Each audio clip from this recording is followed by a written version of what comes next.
Nadie me va a meter el mío. Vamos a ver.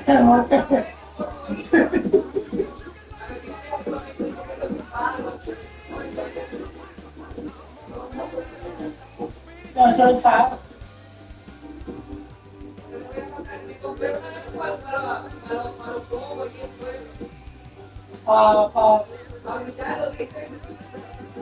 Ahorita.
GG.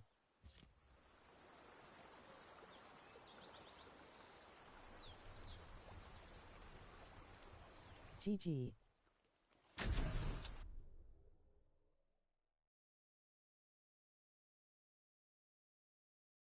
Yes, ha. Tritamos fire fire. GG.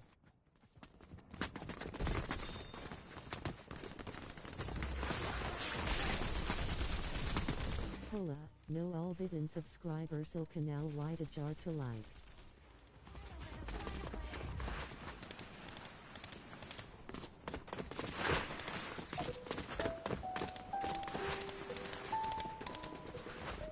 Codigo blostar on apoya un creador.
Hello, no all bidden subscribers so canal wide a jar to like.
Come on, bro. I killed that guy. Thank you.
ห็นไหมล่ะป้าเป้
and Rapid managed to string together when it came to in-game eliminations.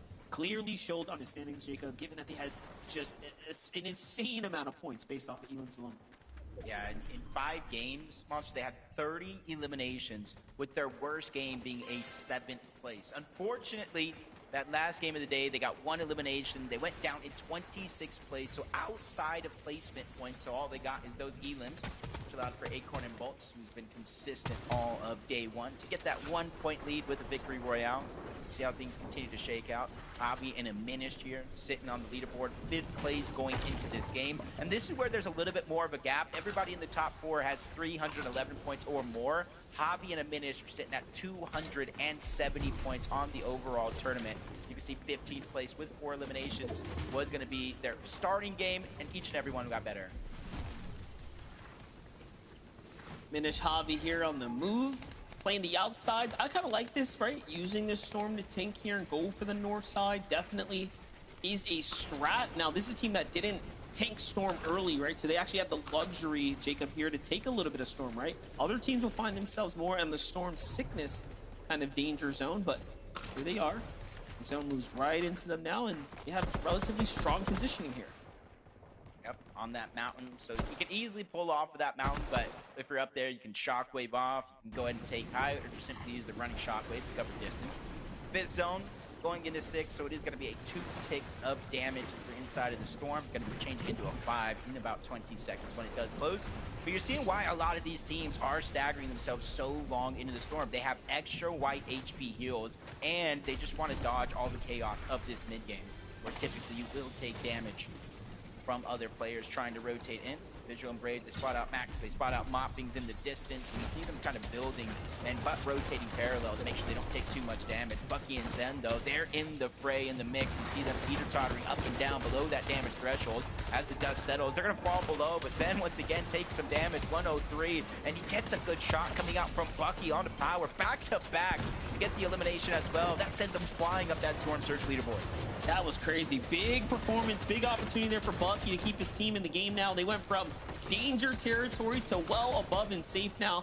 They just have to survive the onslaught. And look at this. They eliminated that team long before they can even get situated and start digging into the heals that they were pretty much saving up here in the reserves. But Ritual, it is not looking good for him right now as he is down and out. This is all up to Agers now. He's putting his team on the back here. Picks up a little bit of the loot that was left over, but couldn't quite get the extra heal here. We'll see if he ends up having time to double back now as the zone is pushing there. There it is. And luckily for him, I mean, the pressure eases up. Now, we are in the in-game, right? So Agers is positioned just well enough with shockwaves, all the extra mats and heals here to actually clutch this out and turn this still into a positive-sum game for them.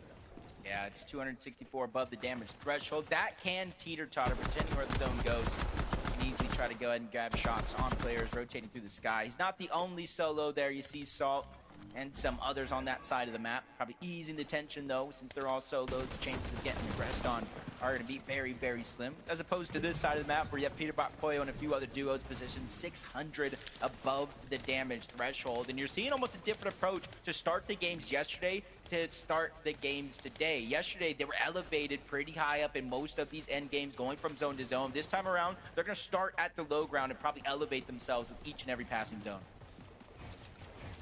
Gonna have to definitely find some new positioning. Not sure if I've ever seen Peterbot and Poyo be so passively tucked in the low ground on the backside of zone here.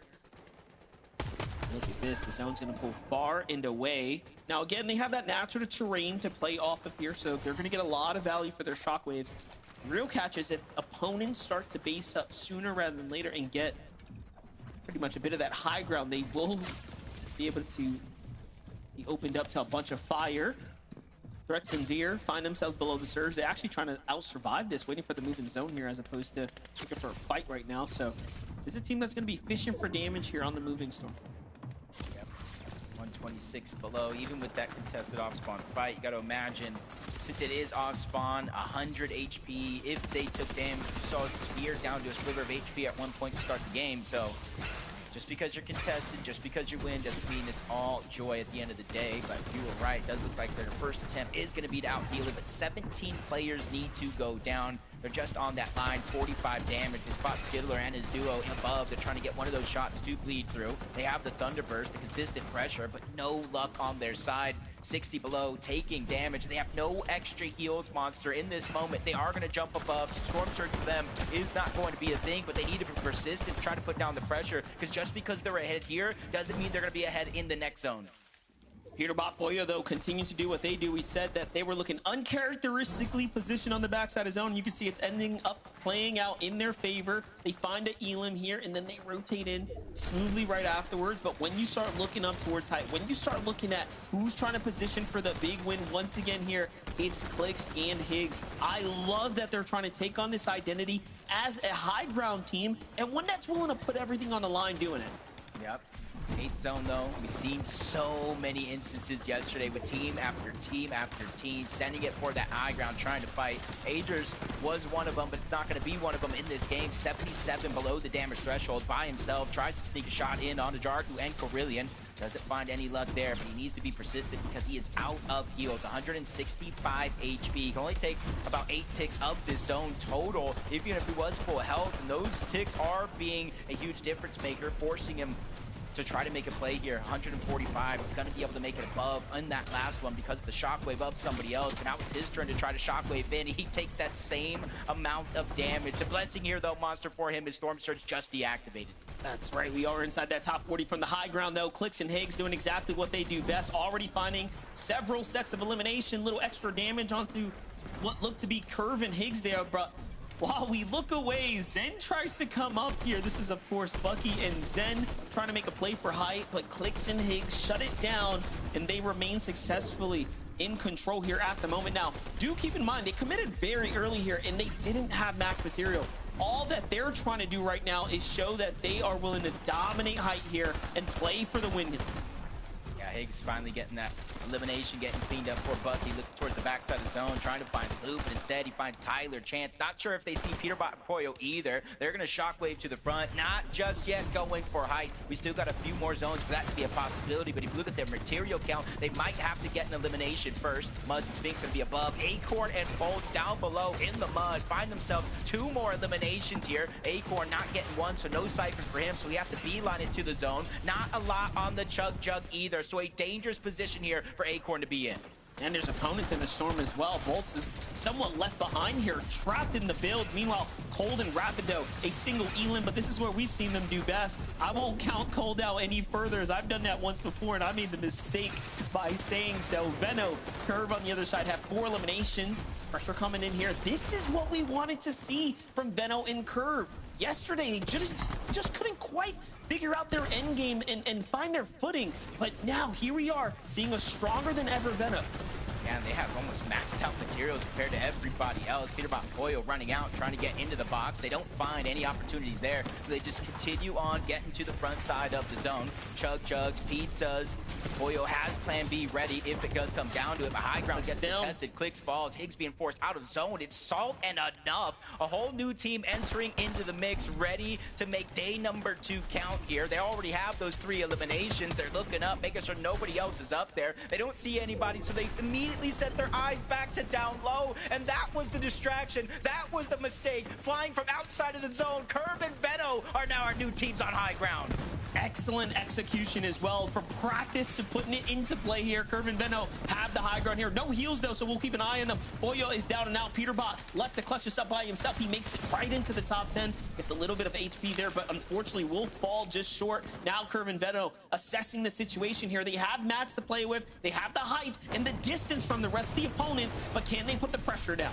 Yeah, coming into this game in 10th place on the leaderboard, not where they have hoped. And one thing we were both questioning is what is going wrong in their mid to end games, because if they can make it there, they can make the plays happen. And they're showing it here early in game number 1. Cold and Rapid get pushed. Cold goes down, a sacrifice for Rapid. He gets the Elim, and he's trying to get out. Wagers goes down to Muzz and Sphinx. This is just chaos ensuing on the low ground. And for Muzz and Sphinx, they might be the only duo left alive down below, because Rapid goes out, Aloe goes down. They have full control of the bottom side of the map. Now, if they can just get a little bit of material here off one of these refreshes, they'll be in huge shape here to actually fight for the win right now. There it is, the most important elim. Veno and Curve are really down and out. They're pretty much down bad here. This is going to come down to all accuracy. See Veno just trying to use the audio visuals. The mythic pump takes down Spinks, gets the siphon, or at least he's trying to keep himself alive, playing Disruptor against Muzz. Curve and Veno start day number 1, game 7 on fire.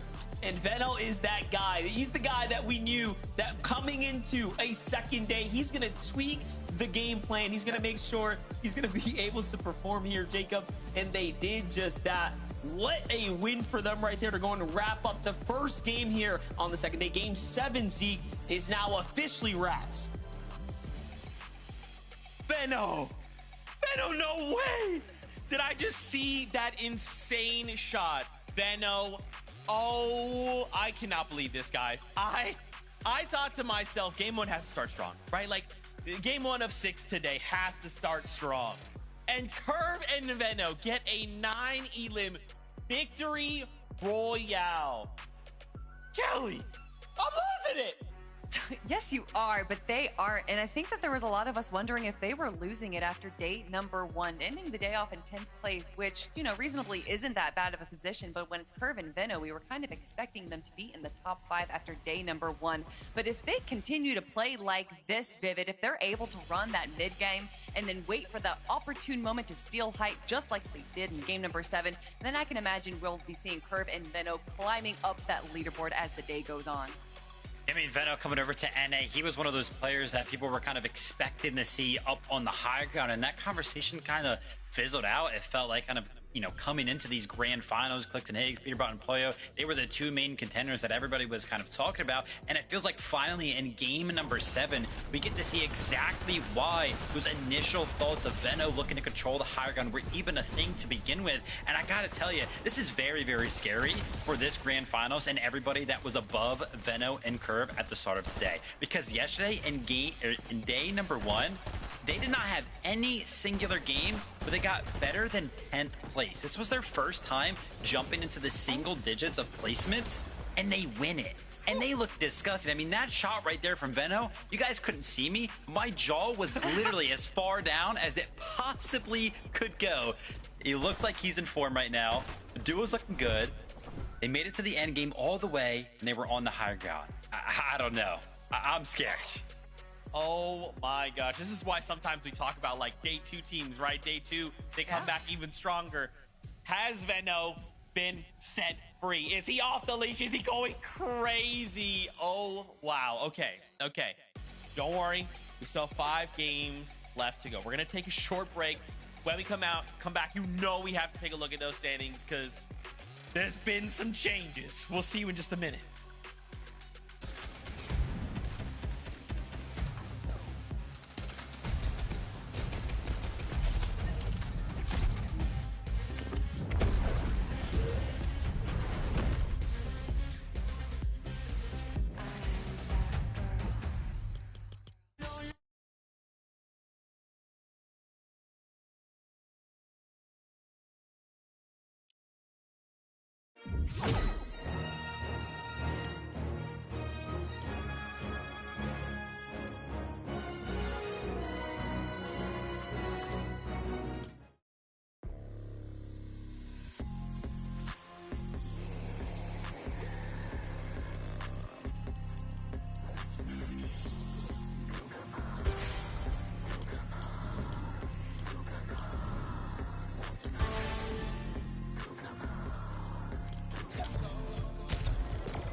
GG.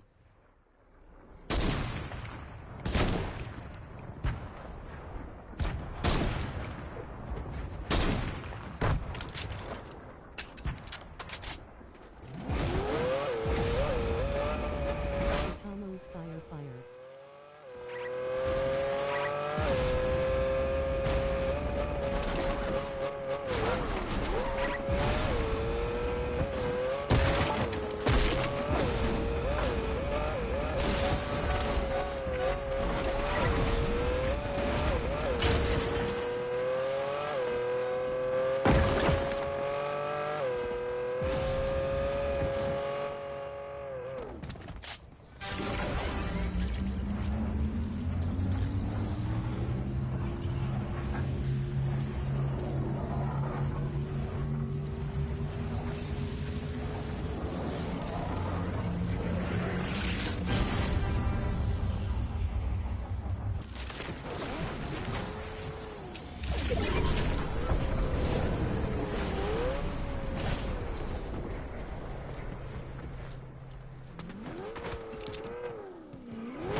Well, get your dang dirty hands off my spacesuit.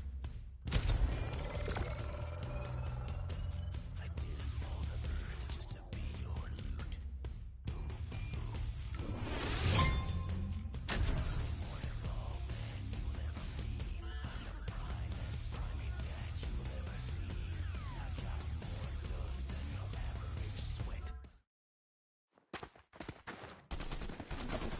choppers already. They're gonna have to get their material count back. But you saw their whole, they thought they were spotted out. That's why they based up almost defensively out the gate, which gave Electro the signal. Like, yo, wait a second. These dudes are hiding from us. Like, maybe we should take this fight. Things ease out though. Peterbot Pollo back at it right now, finding CDZ and Raven here. It's like the worst nightmare for CDZ and Raven. You know, we gave them a lot of grace yesterday as we watched them continue to improve game to game, but whatever they're doing right now, they're ending up in the war path with Peterbot and Pollo. I don't like it. I'm sure they don't either. Hey, they almost got the down onto Pollo. That's maybe a non-factor. He does clean up that elimination. It almost makes me wonder, CDZ and Raven rotated in towards Swibbly in that last game. They did not fight Peterbot and Pollo. So they're probably thinking like Peterbot and Pollo, they're not going to be here. They're going to rotate on out. This time a whole different plan for Pete and Pollo. They stay around Squibbly Shores. They spot out the team rotating in, and they just fight for those eliminations. 8 more points for them as they continue to rise up that leaderboard. They closed the gap already with game number 1. And they're already closing the gap again. Depending on how many eliminations that Curve and Benno have been able to get so far, this game started with a 13-point lead between 5th and 6th place. Well, they've already cut it down to 5. Yeah, Quicks and Hicks want to do that as well. I mean, clearly the #1 problem with their entire situation right now is that they need way more eliminations. They came into this with roughly 15 or so. If you look at all the teams inside of the top 10, they are definitely towards the bottom of the elim activity. Their placement points are exceptional though. And I mean, they even do have those 2 wins. Like, let's not forget that, right? Like, that's super impressive all in all. For a moment yesterday, had me believing that Clicks Higgs, first time FNCS champions, is gonna be able to channel that.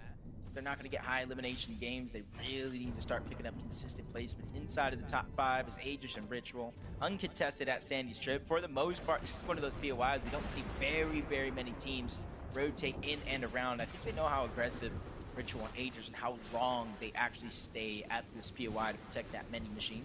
Get some early surge and avoid rotating around so they don't take any free damage to some of these other teams. Rotate late in the next couple of zones, but for Hobby and Aminish, they've already made it priority to rotate in towards the zone. Not too far away. If you look at the mini-map, those little blue arrows, yep, that's visuals, that's Braids, kind of taking a page out of their playbook, elevate themselves on a mountain in the center of zone, and hopefully teams make mistakes rotating by.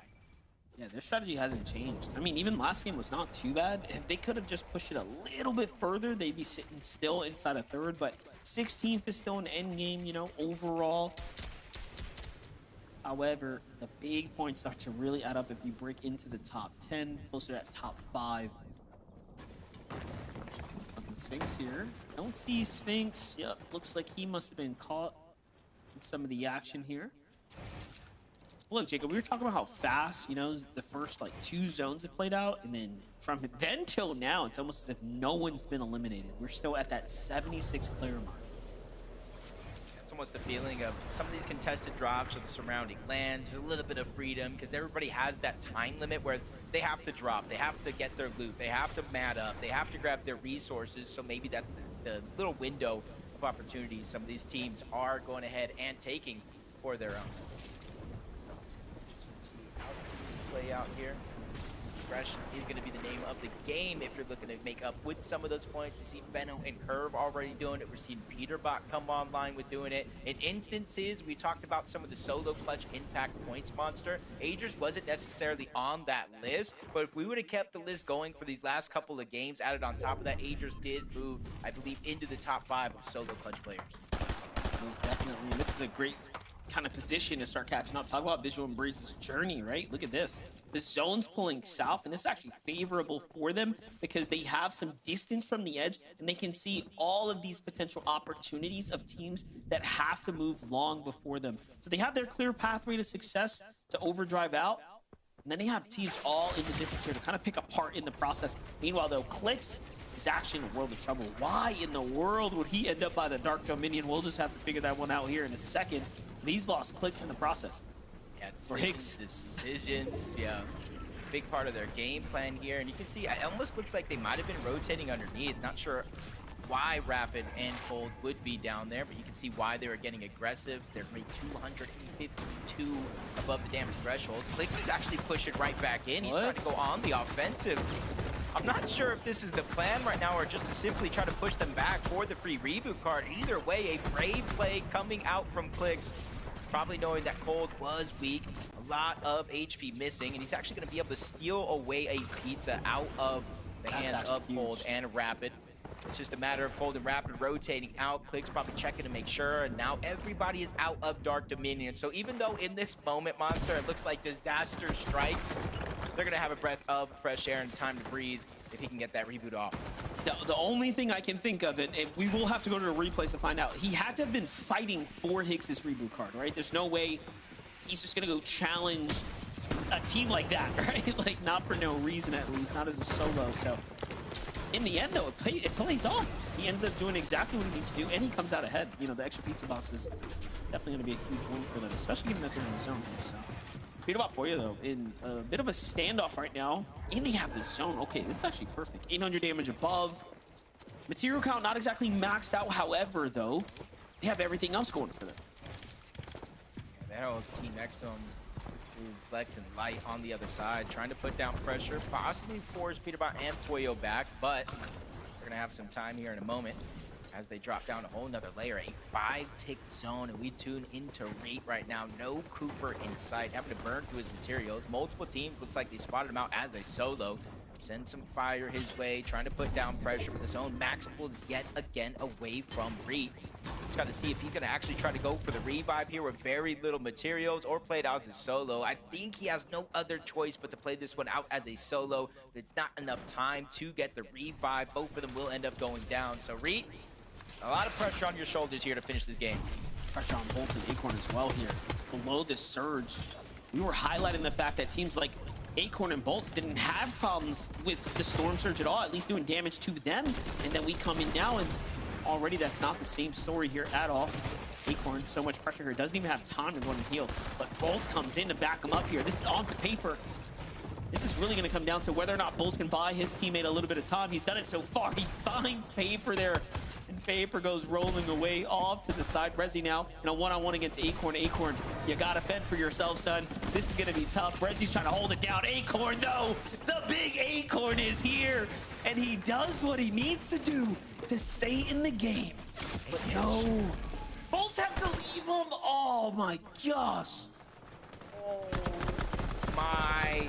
I can't believe that series of events. Acorn and Bolts forced to fight. They shockwave away. Bolts tries to make a heroic play, but just gets cut a little too short. This game right here in terms of the leaderboard, Monster, they are going to feel for sure. Outside of Elim, those are the only points they got. See possibly going down around 29th, 30th place. No points for that effort. Peterbot and Pollo, though, surviving a little bit of an onslaught, not only able to get eliminations, but a little bit of a cleanup, some extra loot for them to work with. And it's just something I think Cold and Rapid need. We saw them getting chased by Clicks underneath, trying to get revenge for Higgs, and you can see what that has done to their position in this game. Barely 3 above the damage threshold. Cold with a huge chunk of shield missing. It's put them so far back. I'm just thinking, like, Cold and Rapid have a chance to break so far ahead of the competition. It's going to be a huge problem for the rest of the lobby right now, if they have a big end game right here. No one's played perfect, though. I feel for him here, just taking damage from Storm, taking damage from Storm Surge. No extra HP. He's 93 below. It's deactivated for a moment. And oh my, that's the only moment he needs.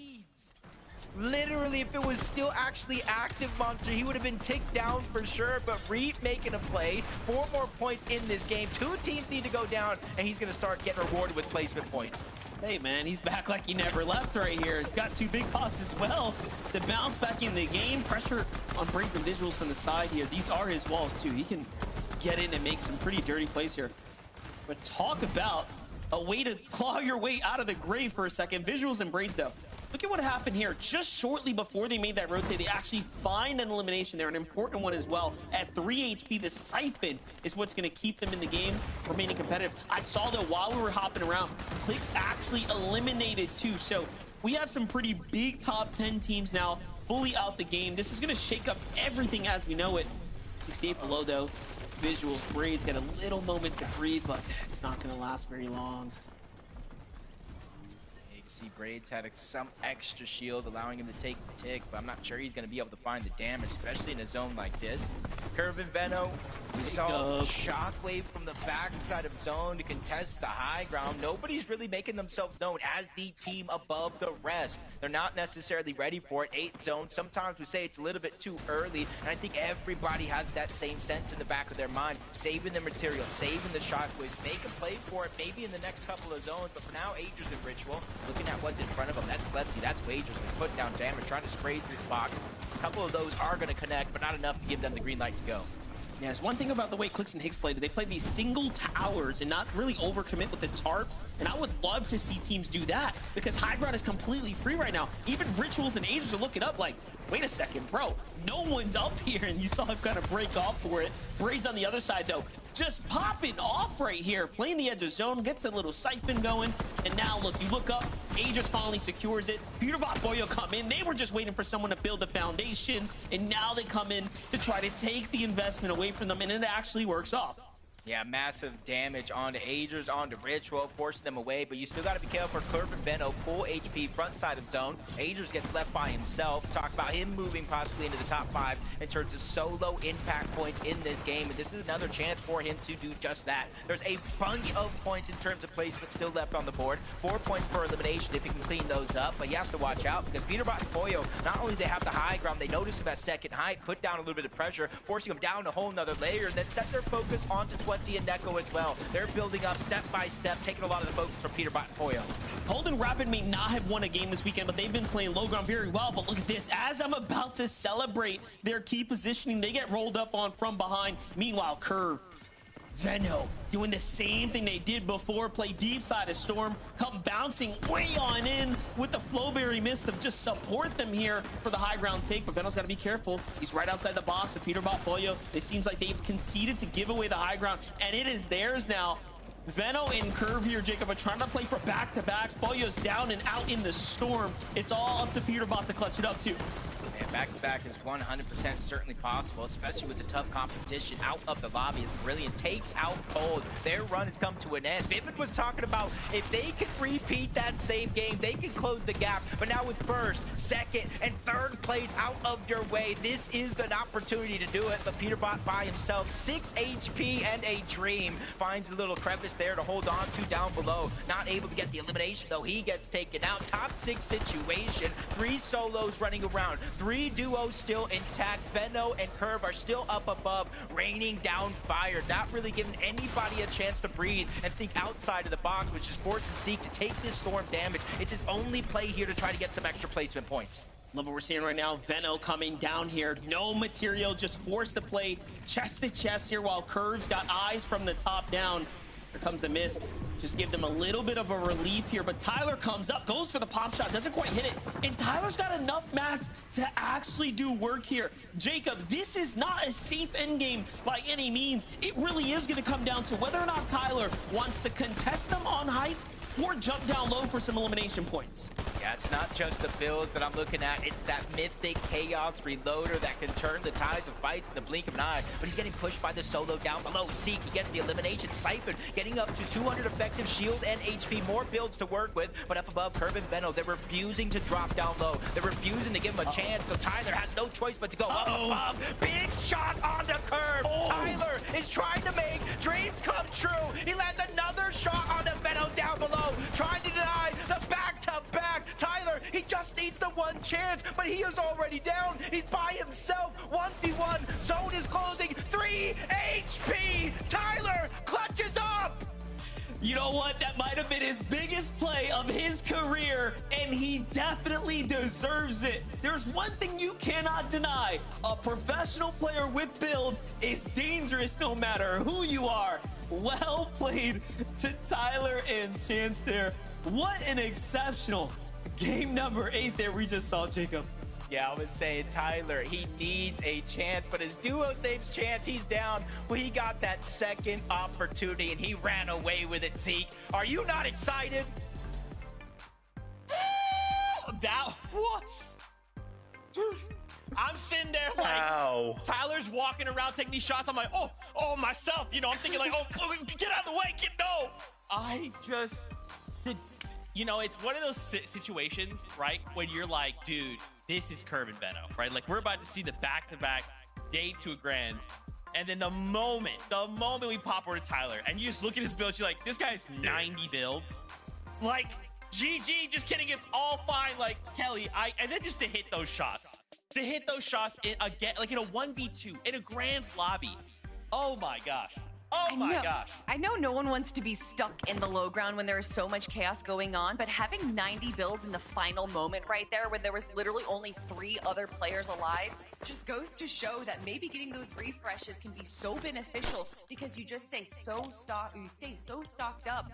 But man, Tyler there, he played that low ground so well, and that's not to the detriment of Veno and Curve. They played height really well too. You could hear our casters talking about it. They don't want to drop down. They don't want to give them that chance.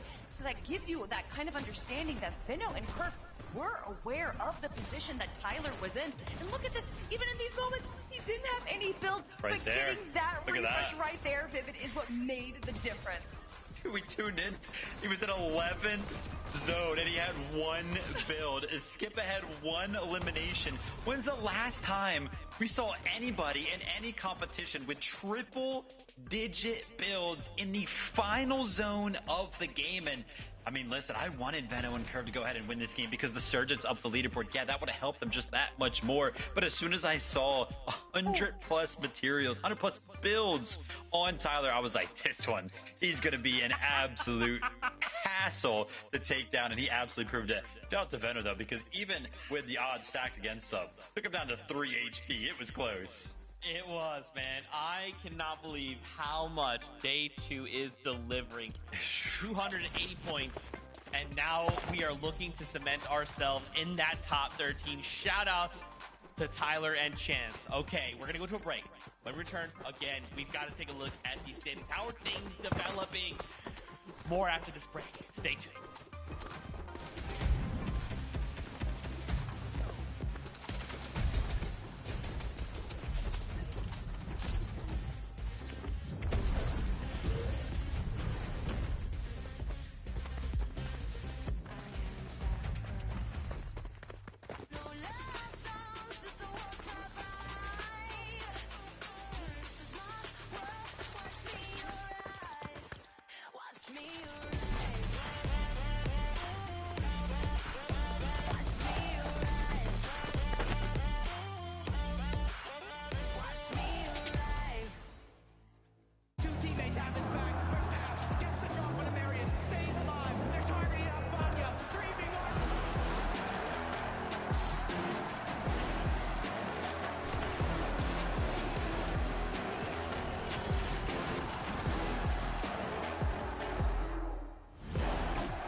conclude the grand finals.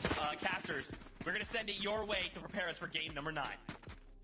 I'm glad you guys had a little moment to breathe and relax there. One thing's for certain, Jacob, 2 games can change so much of the dynamic right now. Curve and Veno proving that every team that is due for a pop-off will have it, but to go back-to-back like that, so impressive.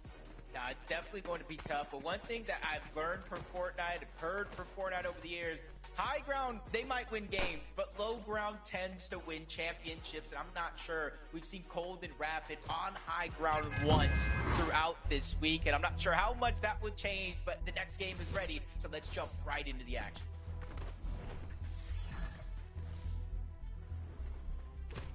The Major 1 Finals Game 9 begins here and now. If you're just tuning in, you've missed quite the weekend. The ups, the downs, the emotional roller coaster we have been going through is all coming to an end here soon. Just 4 games ahead of us now, Jacob, as we're getting into the deep end, the deep water of this Fortnite competition. And Curve and Veno just proven to us that, hey, yesterday, they clearly had everything on lock. Things just didn't quite line up for them in the end game. But today, it is starting to click. And for Tyler and Chance, right? This is a team that's had a lot to deal with as well. But Tyler popping off right now, really getting his money's worth. And don't forget, they haven't been perfect either. But they found themselves inside the top 10 off of that monstrous performance. Big moments here, kind of closing out the day. 4 games left. Might seem like a lot, but it definitely isn't. Threats and Veer probably are feeling it. In that last game, also, they were inside of that top 13 bubble. They went down relatively early and fell all the way down to 15th place because of these off-spawn contested fights. So with Blanks and Mako, you can see they're trying to make a last-ditch effort towards the top of the leaderboard. For Threats and Veer, they're right there. So we talk about mind games. What does that do to a team like Threats and Veer? Do you play aggressive? Do you try to go ahead and disengage, split the drop? I think there's a lot of decisions to be made for Threats and Veer, and there's not a lot of time to make those decisions. Yeah, last game they only survived for 5 minutes. 5 minutes means they fell in 41st place. They were on track to remain in qualification range, of course, for that land spot, the prestigious land spots that are available. And now they slipped down to 15. So that 20-point gap that you talked about, I mean, that was given and then some. Now it's an uphill battle for them to find their way back into the race. Boyo Peterbot on the other side. You know, we're trying to figure out what's going on with this team here. They've had, overall, if you just look at the overall performances, pretty good. However, the best of the best, right? Those that are up at the very top are just outpacing them by a significant margin as far as overall consistency. So will Peterbot and Pollo get their moment to finally win a game is the question. Yeah, especially, you know, you kind of look at some of these teams at the top of the leaderboard and their overall match history, and you kind of look at it from anybody else, you're like, man, that's a good match history. But for the teams like Peterbot and Pollo, the teams like this Clicks and Higgs, when you start off the first 3 games for Clicks and Higgs with victory royales, it kind of sets the tone and the pages for the rest of the tournament, but then things don't necessarily go your way. With one of the best POIs, they got 4 games left. I think anything is possible, especially since the last couple games to start the day. They have their head on straight. They're still staying to their plan, going for high ground when they can. It's just unfortunate. I think more and more teams are ready to make the risk with everything on the line today. For me, I still can't be the only one who's wondering why in the world did they end up at the Dark Dominion against Cold and Rapid, who are clearly playing as a cut above the rest of the competition right now. So we'll keep eyes on this. This is obviously one of the stronger draw spot teams tend to rotate into for Metal. Let's give this little highlight here, some action. Noisy and Neo just holding down the Sanctuary once again, finding nice little lurk play there.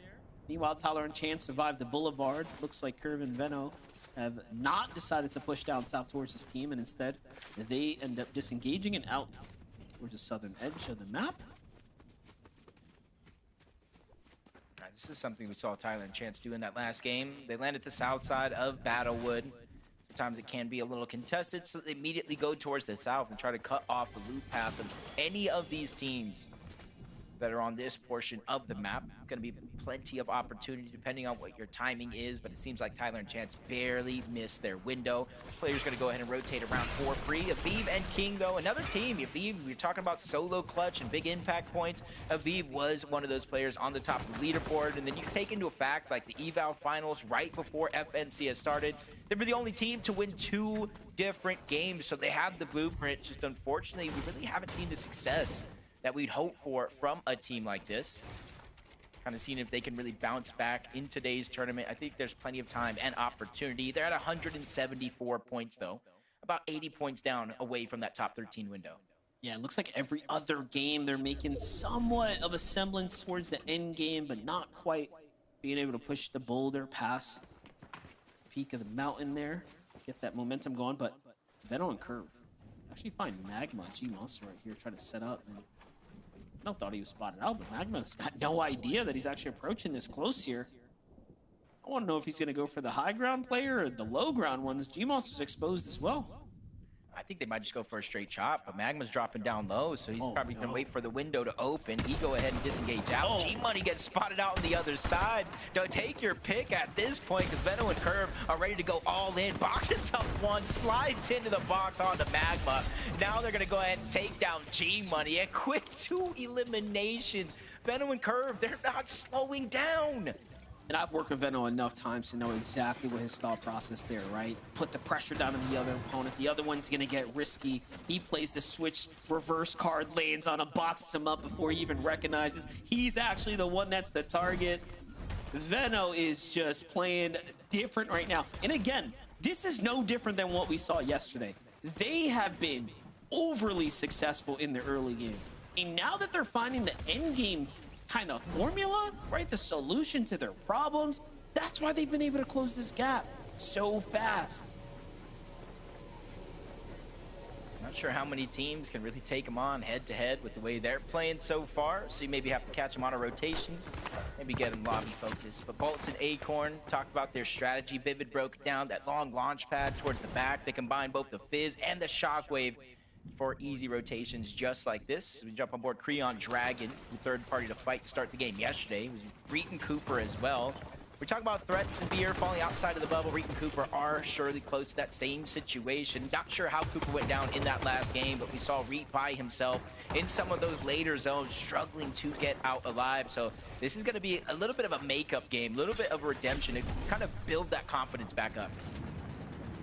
We got tagged back in exchange there a few times, so just giving away some of that damage that they're, of course, hard earning. But Cooper was lost, like you mentioned, really early last round, right? So there is some more work to be desired here.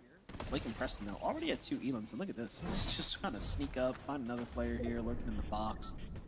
Cleaning things up here. Visual's Brains finds himself under some serious pressure here. Now, I was going to mention, normally by now, they're already situated in a monster surge base. Haven't quite gotten to do that just yet. You can see he is Cat Metal, though. Meanwhile, back on the Rituals and Agers here. What's happening now?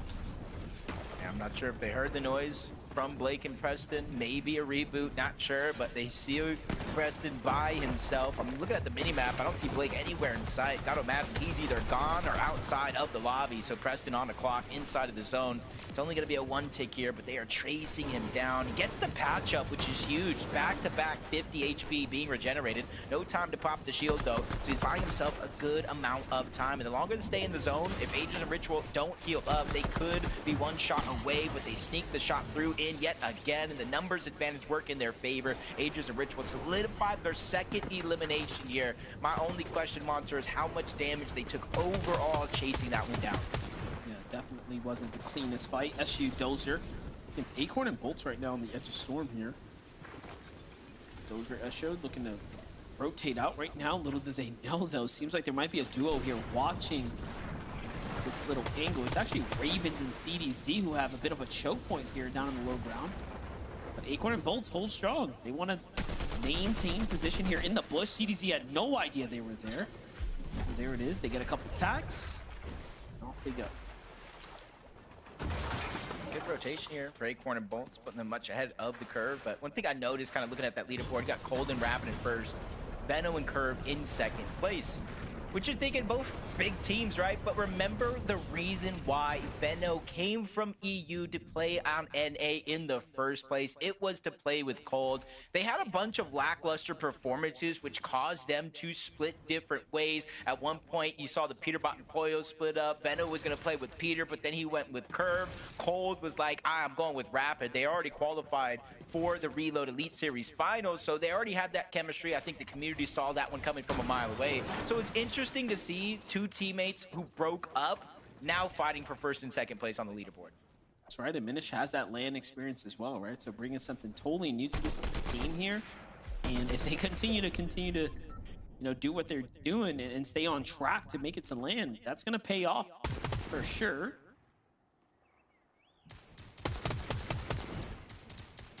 Think about this positioning here from Bucky and Zen underneath the bases of Noise and Neo. I like it to not take too much damage or too much focus. Kind of makes it a little bit easier to rotate without shockwaving a high distance away to take damage. But they're not going to get as much opportunity to get surged. The team above is going to get first strike at that. And by the time they can even open up their walls and try to get their own shots to connect, you can imagine that team be long gone or out of that position. That's where Bucky and Zen trying to time it perfectly. They got to watch out for Neo and Noisy up above. They don't want to take any free damage, especially since if they haven't been able to accumulate enough on their own. You see the zone not too far away from Dark Dominion at the current time. Cold and Rapid position up above. And honestly, there's no real reason for Cold and Rapid to stray away from their strategy. You know, you don't fix what isn't broken. If their worst placing is going to be a 26 and kind of an outlier game, and after that it's a 10th place, honestly, it'd be crazy to switch things up for no reason. Yeah, I'm just starting to think, should we be upset if Venno flies in from EU and then wins an FNCS here in NA? Now we got to start asking these types of questions here. I don't know how to feel about it. It's getting pretty contentious up at the top. It's definitely going to help his case because you know how he feels about the comparison for EU to NA, and he's just right there. Honestly, less than 20 points away at this current time, closing the gap as the game does go on. You see Reet and Cooper on the distance, trying to make up for that last game. You see them kind of waiting, biding their time, and this is where a lot of teams, if you look at the strategy from Clix and Higgs, and you were asking the question, how did Higgs go down? You can almost imagine a situation like this, coming in, using the wonky wheel, and a lot of these teams, just like, Reet and Cooper, Cold and Rapid, are positioned high up in their Surge Tower bases, so you're not going to be out of render distance as you would think. Yeah, they got eyes on the boxes, right? We already kind of called this before. Teams that are positioned up in these bases do tend to wait things out and try to look for opportunity for those that are going to rotate, pass. Again, this is game number 9, 12, 2-day format here, always keeping us on our toes. As things are starting to heat up, the 50-50 zone's gonna pop, and it's coming up this way. And this is kind of risky, right? But, Jacob, we talked about teams that kind of play deep into the storm right here, and then the zone pulls your way, and you just stay here, right? And you kind of tank all of this storm. Now, what you're doing is you're opening yourself up to potential sickness, but also, obviously, it's going to cost you a lot of heals. Yeah, a lot of their resources. That's kind of the give and take of a game like this. We talk about a similar scenario when somebody's getting struck down by Storm Surge. Do you out-heal it? Do you try to get eliminations? So hopefully with their positioning here, they do pull zone. Reed and Cooper, they're going to go through their splashes, maybe some pizzas to try to maintain their position, not only on high ground, but on the north side of the map where it's going to open up. It's going to be a little bit slower to travel through. Muds and Sphinx, Storm Surge does activate 175 above the damage threshold. You're seeing they're only peeking for small opportunities. They're level with the ground, so they're not going to get as much information from all the teams rotating in. Confused for a second. It looked like someone literally fell out the sky. I'm like, do we have an in-game event happening right now? What was that? Sphinx and Muzz just kind of hanging out right now. I like the spot that they're in, 150 above. Not too bad. Not exactly safe. However, it can go either way. See Curve, Venno now. They've already found themselves pretty content, right? They find their elimination. They get the big cleanup here, and they haven't quite left. They just took the Surge base and have turned it into their own strategy. Now the zones continue to pull this way. They're going to have to shockwave out here shortly. Here it goes. going as a team, but ooh, someone's waiting for them to make that move. A little bit of damage onto Curve, but Veno goes untouched. Yeah, those are the risks versus the reward that I kind of look at in situations where you're shockwaving off of height. You have a good bird's eye view when you're able to kind of be up here, Monster, but once you shockwave down, you kind of leave yourself open to taking the shots, just like you saw there. But they were very, very proactive in the early game. They're able to pad that cushion when it comes to Storm Surge, so they can take minimal damage just like that. I see Clicks and Higgs still rotating in from Wonky Land. A little bit of slower rotation than others. They're taking a lot of the focus, and this is what happens when you fall behind with the rest of the pack. I was wondering if we were going to get a little update on Clicks and Higgs here. Their performance definitely coming up short from what we expected. It's hard to live up to that hot start. Look at this though, Sleep 10 wagers here, tries to go up and over. They get caught in the process, also find themselves below the surge, so there's just all types of problems here to deal with. Meanwhile, Veno takes full advantage of that. They get the refresh that they need. They might even build into the zone here with a monstrous metal base if they wanted to. I was gonna say, they obviously have enough mass to do so. Let's take a look at it. It's Veno who connects there, Jacob. Just big damage. Not sure what Slepsy was thinking, but I saw him 500 below the damage threshold. He's probably trying to drop on anybody with a surprise attack, tries to get the one pump. But I did see, you know, the teammate just kind of go down right behind Paper, who was looking not even in that direction. Probably after the elimination got cleaned up, the loop kind of made itself known. Paper looks around like, ooh, what is this? Kind of gets rewarded there. Cold and Rapid. See them continuously staying on these mid layers. They don't want to have a target on their back going for high ground, especially since they're already in first place. They don't have to change up anything here. 313 damage above the threshold, just waiting for the next zone to pull, and more than half of the lobby just got a max pull over towards Humble Hills. We have it. Things are about to start heating up real quick here now as we're approaching the final moments of game number 9. Endgame is on. Storm Surge is here. And Clicks and Higgs are 150 below right now. Still plenty of room of damage to be had here, so they have to play aggressive. Into the box they go. Higgs gets a monster shot, Clicks into the box. Wow. And Clicks does what he needs to, but no, its Agers and Rituals are here to clean it up. And they take out some of that close competition there in Clicks and Higgs. And the runway is starting to open up now. Meanwhile, Curve and Veno, clear as day. Blue skies for the team over here. They have high ground and max material once again. This just doesn't get better for them. Yeah, I'm not sure if these were all of their bases or not, but essentially shockwaving from base to base to base in the last couple of zones to make sure they maintain their presence up above. You see them all that extra loot building outward, not necessarily to hold the tarp, but just to get their edge inside of the zone. Peterbot and Poyo feeling the same struggle. For a moment, one below the damage threshold. They quickly prop themselves back up, 89 above. Poyo looking towards the backside of zone, trying to get some easy damage. Peterbot on the hunt for some of his own. Almost bites off more than he could chew in that moment.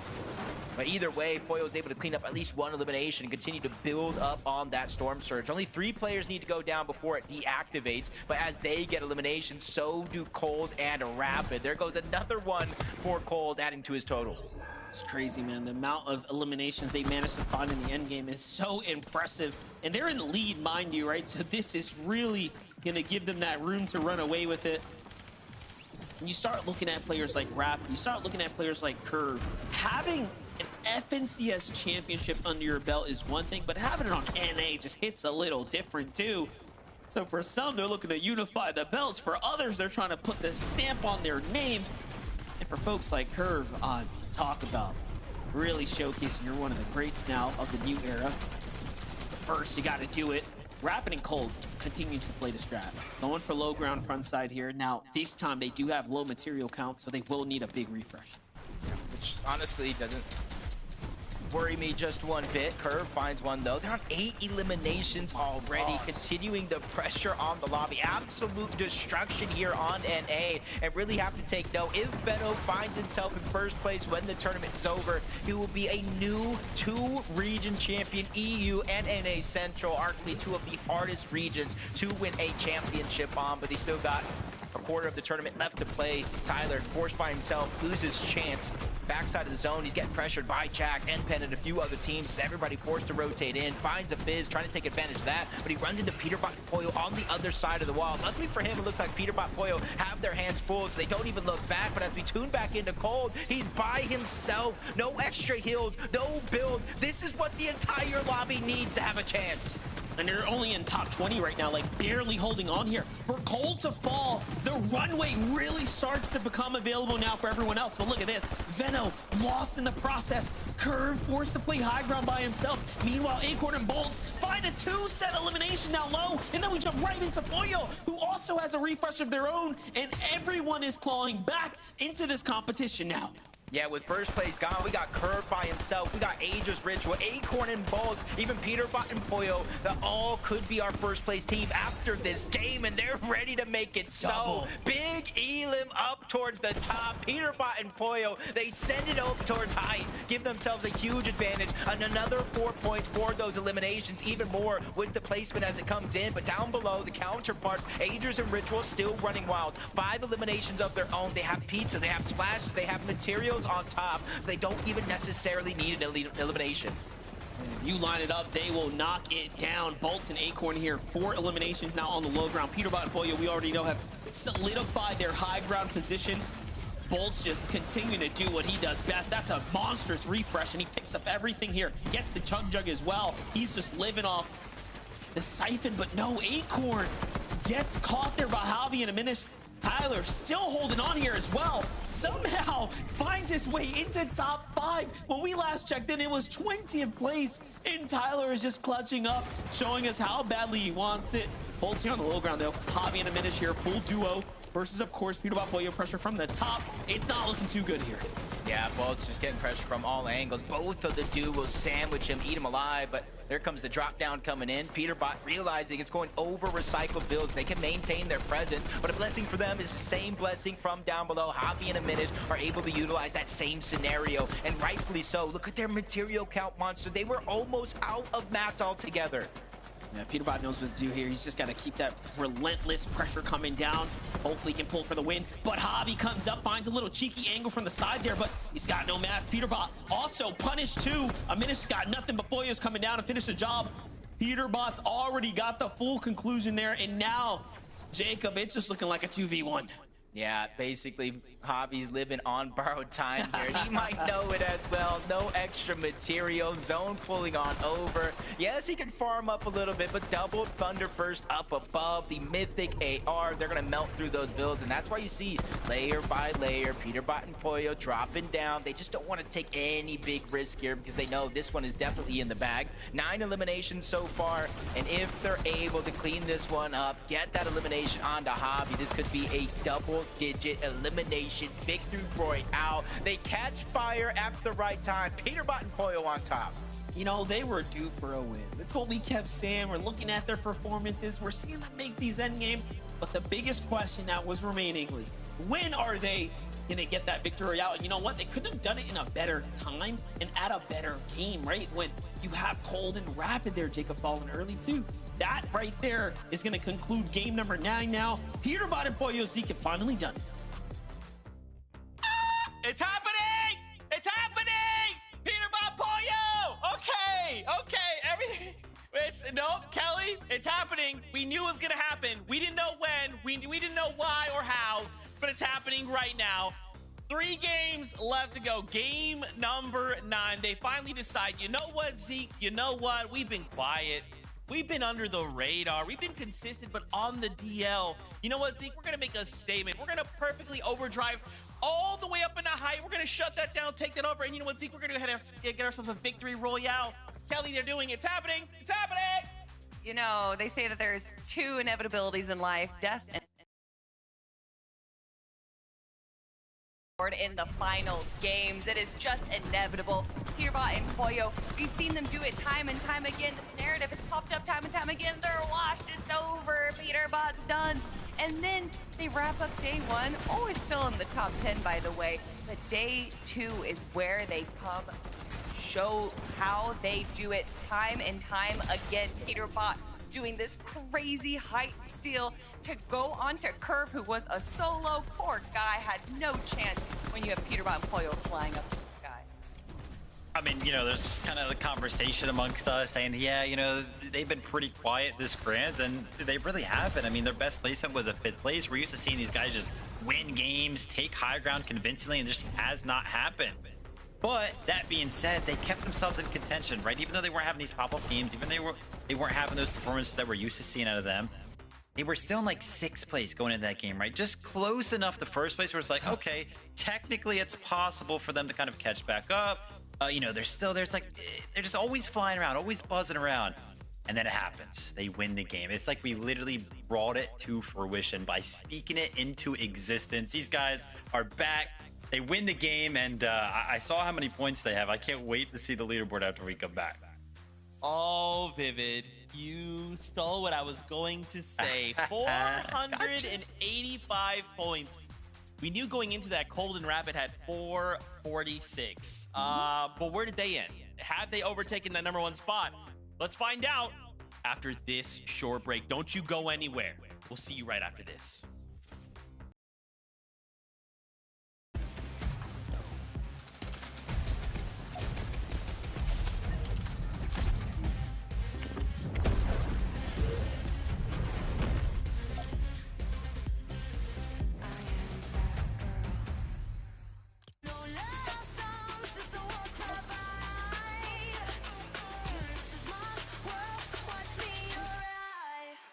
Watch me arrive.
Just like we saw visual in the raids, taking a whole different approach.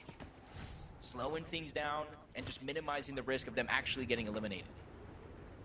They do already have 2 eliminations too, so they're feeling pretty good about their overall damage. But as we start talking about the way this zone played out, it's going to be Clix and Higgs who have this monstrous base set up here at the wonky land, as the zone has favored them for quite some time here. And look at this, plenty of extra heals to work with as well, so he's going to have to pick and choose here what they want to take on the road with them.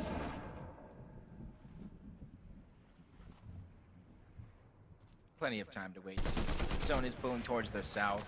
They have their wonky wheel. They have their combination of both the fizz and the shockwave to really dodge a lot of the teams at the earlier portions of that zone, kind of move out of render distance, make it easier for them to move in.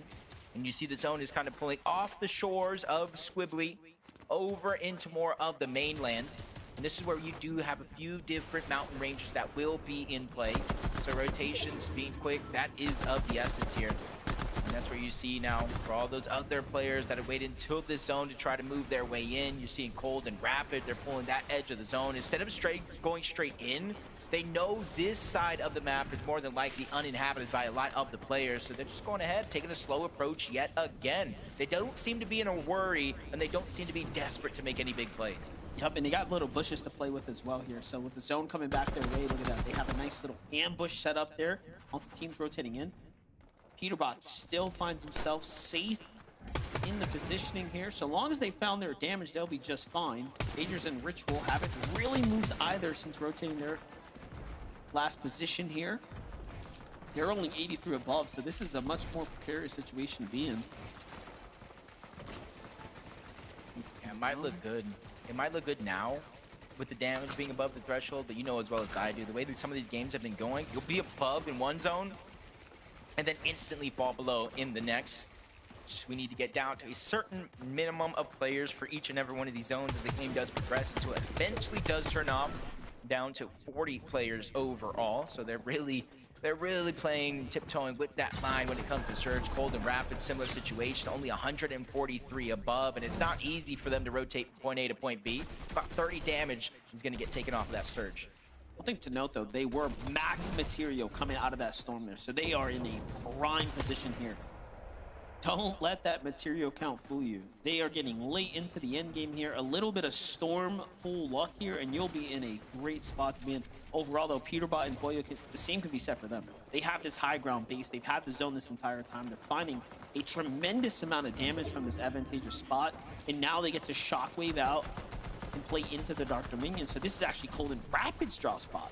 And again, normally when you get the drop, obviously we've seen those teams turn these opportunities, if you will, into huge wins, if not better. But again, that is to be determined, as now we're starting to approach that end game. Veno and Curve, no pressure so far. They've just been sitting on the vending machine trying to see if anyone was willing to come this way. Clearly, Some people got a little too close to the fire and got burnt here. It's Magma and G Monster. This is another Venno and Curve elimination onto the same team. They just can't catch a break from them. Yeah, and I know the game's still going on, but with those eliminations there, they take first place in the tournament. Placement points haven't set in. It's going to continue to jumble, but it goes to show how close the leaderboard actually is through and through. Am I watching a replay? Am I watching another clip? Peterbot and Poyo are just finding opportunity after opportunity, and it's on to Veer. That is going to be a heartbreak right there if Threats cannot clutch out some good points in this game. He is only 4 points away from that bubble. Yeah, they were doing so well after finding those 2 elims, and now lose your teammate kind of here is going to be that much more tougher. Well, you have to make at least 20 or 30 points. As we were jumping away, I think I saw Venno find another elimination there too, so the rotates are clearly working well. Yep, here it is. We get to jump in with that. They're at 5 elims now, Jacob. Things are just starting to get really pieced together for them. Take a look here. They find a lobby focus onto Jack. They get the elim credit. It just can't work any better for them now. So all that matters here for them is just going to be key positioning, playing for the end game. No one's in that base up top either. Somewhat of a vacant Storm Surge base from before. The zone is bounced back. Acorn and Bolts are still in this game as well right now. Barely holding on though, as they found themselves only 20 above. I see Clicks and Higgs there in the distance too. Meanwhile, Peterbot continuing to find eliminations. Yeah, to start the game, Venno and Curves, 2 off-spawn elims, put him in first. Peterbot gets an elim, they take first back. Venno and Curve get a couple more elims that pushes them in first, and now they take it right back. Agers and Ritual, Acorn and Bolts all still in the mix, and you can't forget about Clicks and Higgs. All it takes is one moment to catch fire in these next 3 games to really kind of shut everything up. They do have that gold Chaos, they got the purple AR, they got Slap Pizza, they got Fizz, they got Shockwave, they got all the resources necessary to have a good game here. But the zone might play a huge role depending on where it goes. I see it moving towards the south. We're going back in and through Dark Dominion. So even though we got those buildings we need to worry about, it's not as drastic as a North Pole and all those mountain ranges. Jacob, I also saw Visual and Bray still alive as well, so it seems like their risky play did pay off. They're in the bottom right there, still fully healthy. Clicks and Higgs opting to go for high ground here. Once again, this time, as early as the 8th zone, while teams are playing pretty close to second height. So this is extremely risky. Hobby and Aminish still in the game as well. But Clicks with the big elim onto enough there. He doesn't get too risky either, right? He allows the loot to fall there. Comes to back up his teammate Higgs here up top. It's Bucky and Zen who are trying to fight for it, though. Yeah, and this is another reason why I think it's just a little bit too early sometimes in the game. Poyo's down. Not only because of material, but it's because of everybody sending it up above. You said it yourself, Poyo down. Now there's a lot of pressure here on the Peterbot to maintain their position on the leaderboard. Quickly peeks up, steals some of that loot away. Curve and Venno are on the other side, literally first in place, staring at each other through the wall. And I think Peterbot knows that danger's around the corner, tries to go up. Shockwave above, makes the play onto Zen. Nobody does that as a solo, and he's even backing down Bucky. They have the confidence to go up, the challenge Clicks and Higgs, but now it's falling short with Peterbot storming him down. Just doesn't get better, you know, he's just sticking to the game plan. He's like, you know what? We want to come into these games and play for high ground. It's what's going to open up positioning for me. I'm just going to go ahead and do that. But Clicks and Higgs, of course, have the same strategy too. Peterbot tries to bail off, of course, but it's not going to be enough. Clicks has just got his number this time. This is an opening. Curve and Venno needed. Bolts is by himself down below. Acorn is gone as well. Another top team sent back to the lobby. Not only Curve and Venno's chance to increase that lead for first place, even with Cold and Rapid still alive, but for Clicks and Higgs to play catch up here. They have the high ground. A lot of the teams are already out of their path, but another one sends it towards the north. Another team is trying to battle up above for the high ground. Meanwhile, Cold and Rapid has let all the dust settle. You guys can have it up above. We'll smoothly walk through that finish line.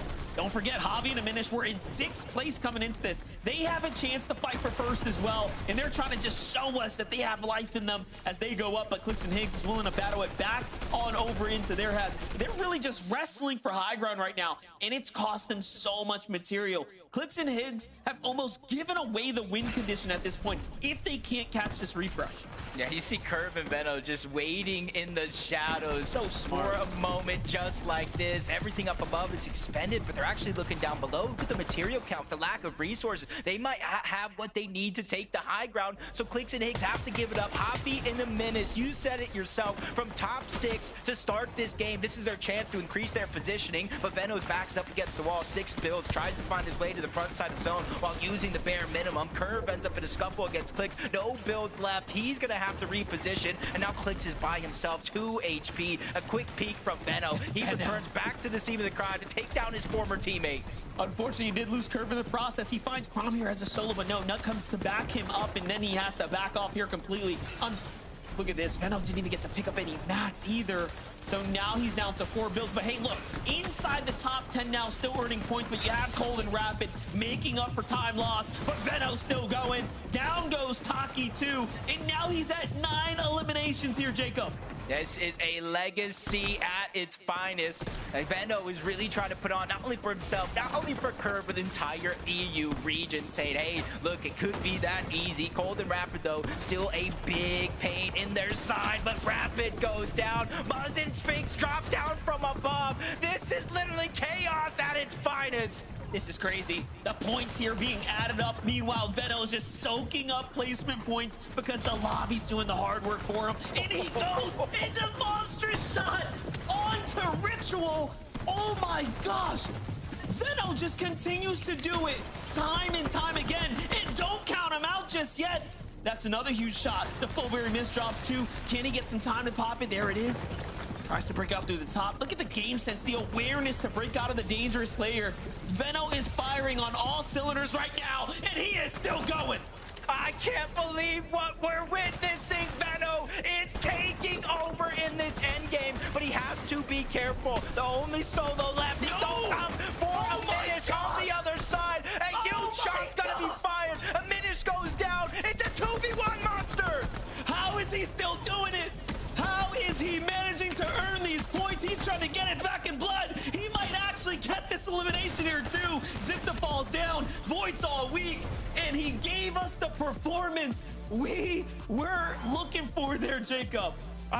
Gosh. Oh my gosh, Monster, I needed a moment to breathe there. My heart is pounding. I'm not even playing in this game, but Veno came to NA. He is taking over. He picks up Curve, and this team is a bulldozer in these NA lobbies. They're single-handedly taking down top team after top team by themselves, but Zypta, Void, they deserve all the praise in the world, Zeke.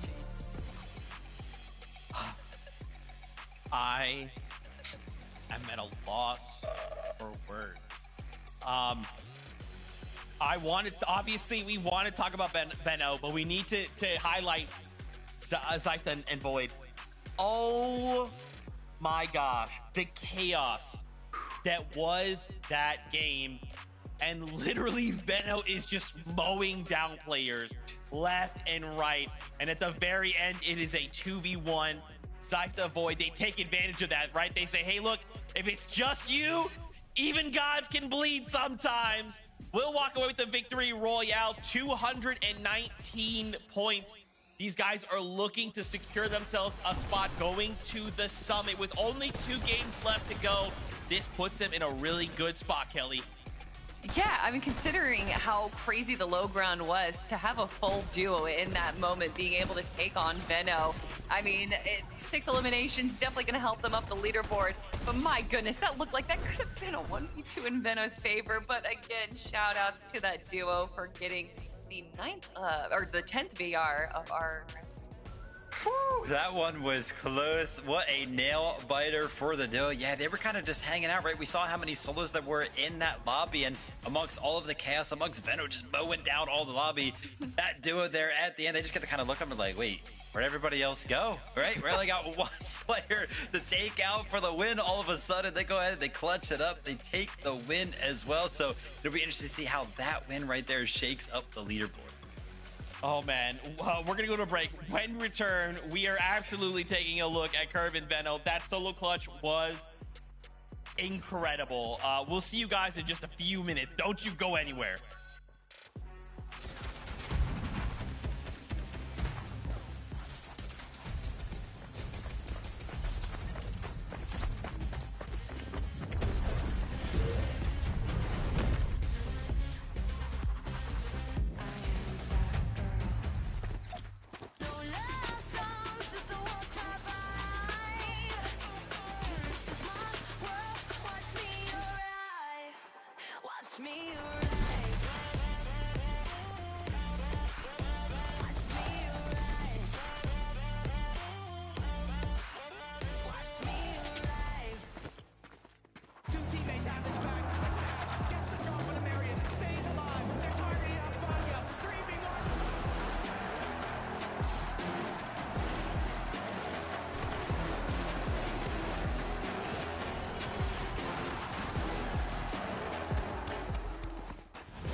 Fortnite fan, we're just gonna get right into it. Benno and Carve, what the heck? Benno comes out.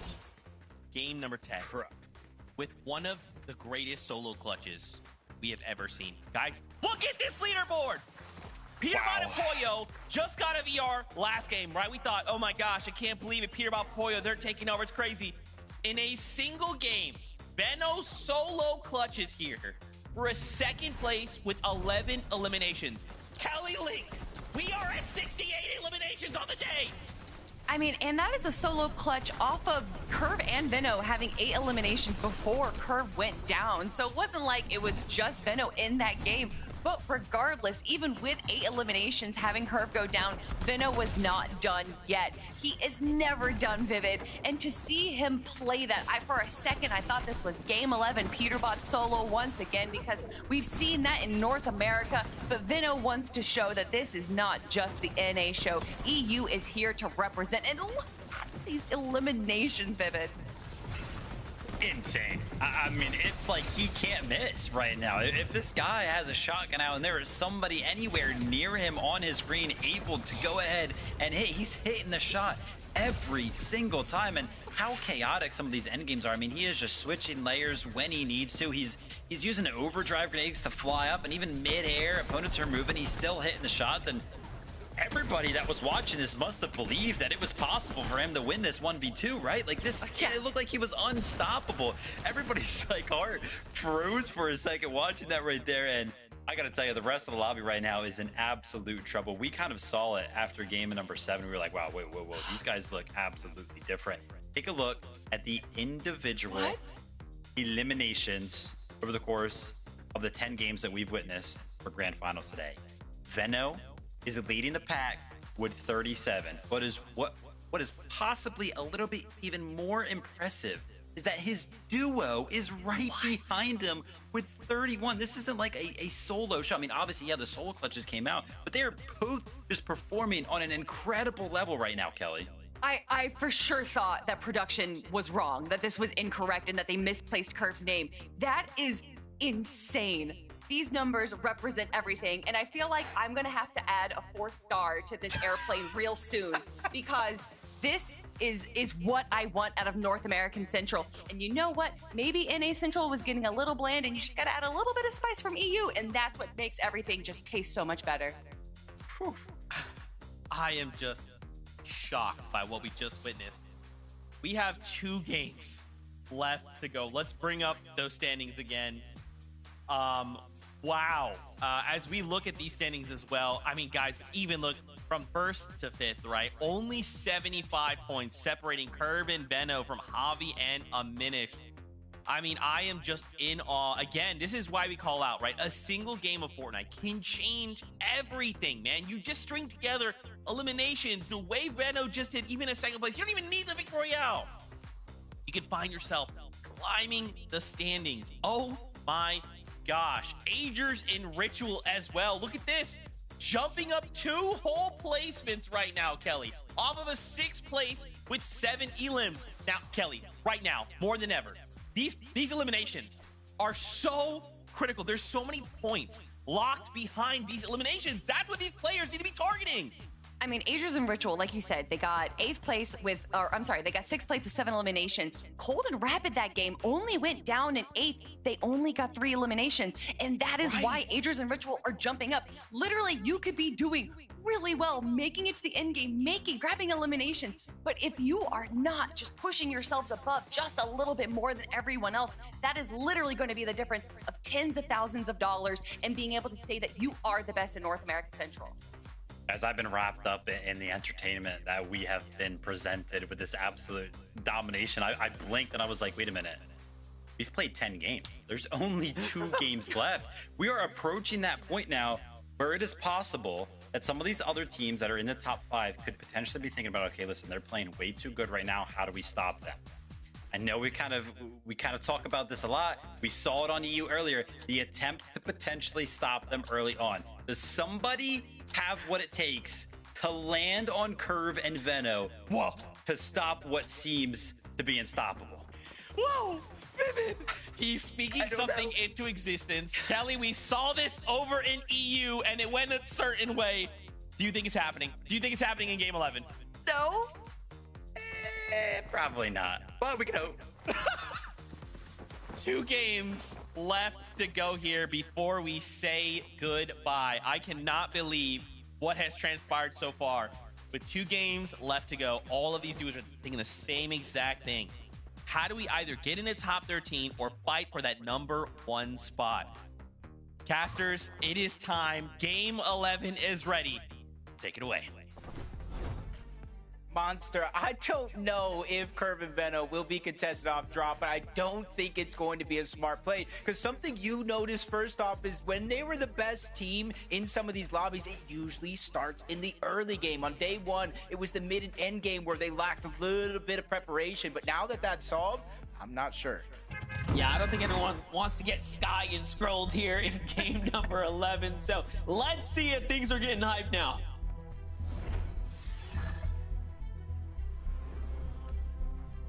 2 games left, Monster. 2 exciting chances for anybody to rise up the leaderboards. And before this moment, we had a very, very close tournament, 6 points difference. But after Curve and Veno's just phenomenal solo play, they have almost a 50-point gap.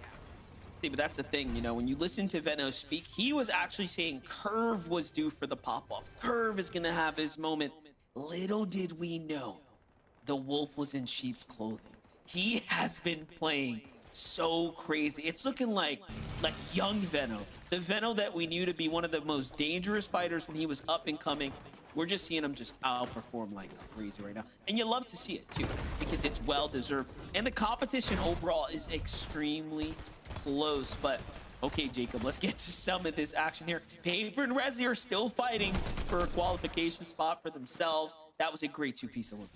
Yeah, it's just unfortunate. That side of the map isn't necessarily my favorite. Whether you're contested, uncontested, or simply just win the fight doesn't make it any easier at all. Blake and Preston still on this side of the map, going against the Tick and Mafia on the south side of the Frigid Fortress. Good damage onto Preston, though, giving a huge advantage on over to the other side, but Mafia has a huge chunk of HP missing as well, and this is where the lurks are starting to come in, but the longer you lurk, the longer you fight, those third parties will become a huge factor. Empen and Jack already making their way on over. Empen and Jack have been all over these fights here. They've had success, they've had some failures. So has Mafia. Looking Blake's perspective. Just kind of waiting this one out, trying to see. Misses the most important shot, though. Any little touch there, he could have sneezed on the Tick, and it would have been a big up. And Preston didn't even see him run past him either, so they just seem to be a little out of it here for game number 11. And Empen and Jack not too content with the extra shots they're hitting inside of there. I think they learned a lesson last time, so they're off to disengage now. Still got Scare and Osid at the actual Frigid Fortress just towards the north. They were the ones that, essentially the last ones standing after everything had settled, but just literally one room away. Preston and Blake, I have to imagine they know each other are here. Even the Tick as a solo, they only saw one elimination in the feed. Just about where is he at? And every single person in this scenario, Monster, is one shot away from going down or getting eliminated, and that's why you see the careful approach. But maybe Preston hears something on the other side of that wall. He's trying to tiptoe, take his time. There's a full window open, a clear shot. They double attack from both sides. That was actually a smart way to approach that from Preston and Blake. I'm thinking Preston was looking through the cracks in the brick like, yep, I see an angle, bro. He's in here. Let's go for it. It ends up working out. Squibbly on lock, of course, by Peterbot and Pollo. Let's see if they end up doing a big surge base or rotating out early. Try to get a fight for some surge. Maybe even some points, of course. All in all, though, oh, they're going back to that strat where they just push Chris and Drew here, who are kind of based down right now. Yeah, and honestly, unless you think something unordinary is going to happen with Veno going down early and a lack of eliminations, one of the big ways to come back, especially for a team like Peterbot and Pollo, is through eliminations here. You talked about it yourself. They've fought this one before against Chris and Drew. They've gotten eliminations, but they've also went down or down to low HP, making the surge not necessarily worth it. There goes another example. They're 100 damage gone just like that. Pollo having to slow things down, trying to heal up, but Peterbot's relentless pressure gets the double edits towards the top, forcing Drew to fall down yet another layer. But we've seen this happen a few times throughout the weekend. Eventually, Peterbot and Pollo do disengage, but I'm not sure that's going to necessarily be the case. They trade shots again. Another 100 damage landing onto Pete. Yeah, one thing Chris and Drew have done is play defense very, very well, right? Like every time we've watched this fight go down, they actually haven't fully eliminated this team. They have managed to defend themselves more than well enough. And Peterbot and Pollo say, you know what? You got it, bruh. Once again. And they just give it to them because they know too that going back and forth is not worth it. They wait until they're ahead and they say, all right, we're going to take the surge positive and dip out. Sometimes you got to take the little victories. Hopefully they accumulate into a massive victory at the end of the game. So jump on board threats and beer.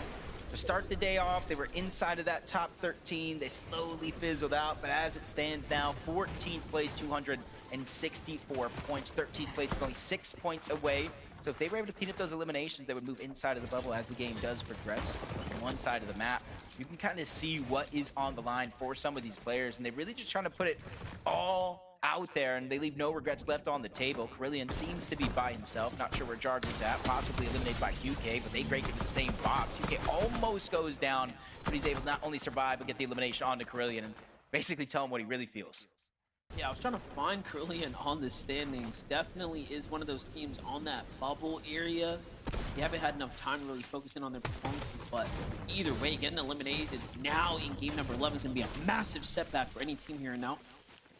Jumping back with this right here, Peterbot. Boy, I don't think we've seen them actually fight Skittles' team at all. So Skittles somewhat caught out of position here and into the drop. Okay, this is exactly where Peterbot wants to. They know they're not going to have teams here, not this early. And just like that, Skittles rotates out of one problem and into another one. Ah, that's just unfortunate. Literally, Peterbot and Pollo went from fighting Chris and Drew. I don't know why they disengaged, but Chris and Drew went one way, Peterbot went the other, and basically attacked two different players on one team, sent them right back to the lobby. Another heartbreak moment here in Game 11, basically leaving it all to the 12th and final game for some of these teams that have been eliminated early on. And as you can see, 74 players up, Monster. This one looking to move at a little bit of an accelerated fashion than some of the other games we've seen so far. Okay, I did find Carillion and Jargle on the standings. They're actually in 13th, holding the line with 270 points there, Jacob. Now, the jump above them is Rhea and Cooper, who have a 30-point cushion, it seems like, for 12th. But it is super close from basically that line up and down. Maybe watching all the teams below you, probably even some of the teams above, just hoping they go down early, kind of ease the pain. But you can see the big difference here from Rapid and Cold and some of the other teams. Rapid literally buying out the mending machine.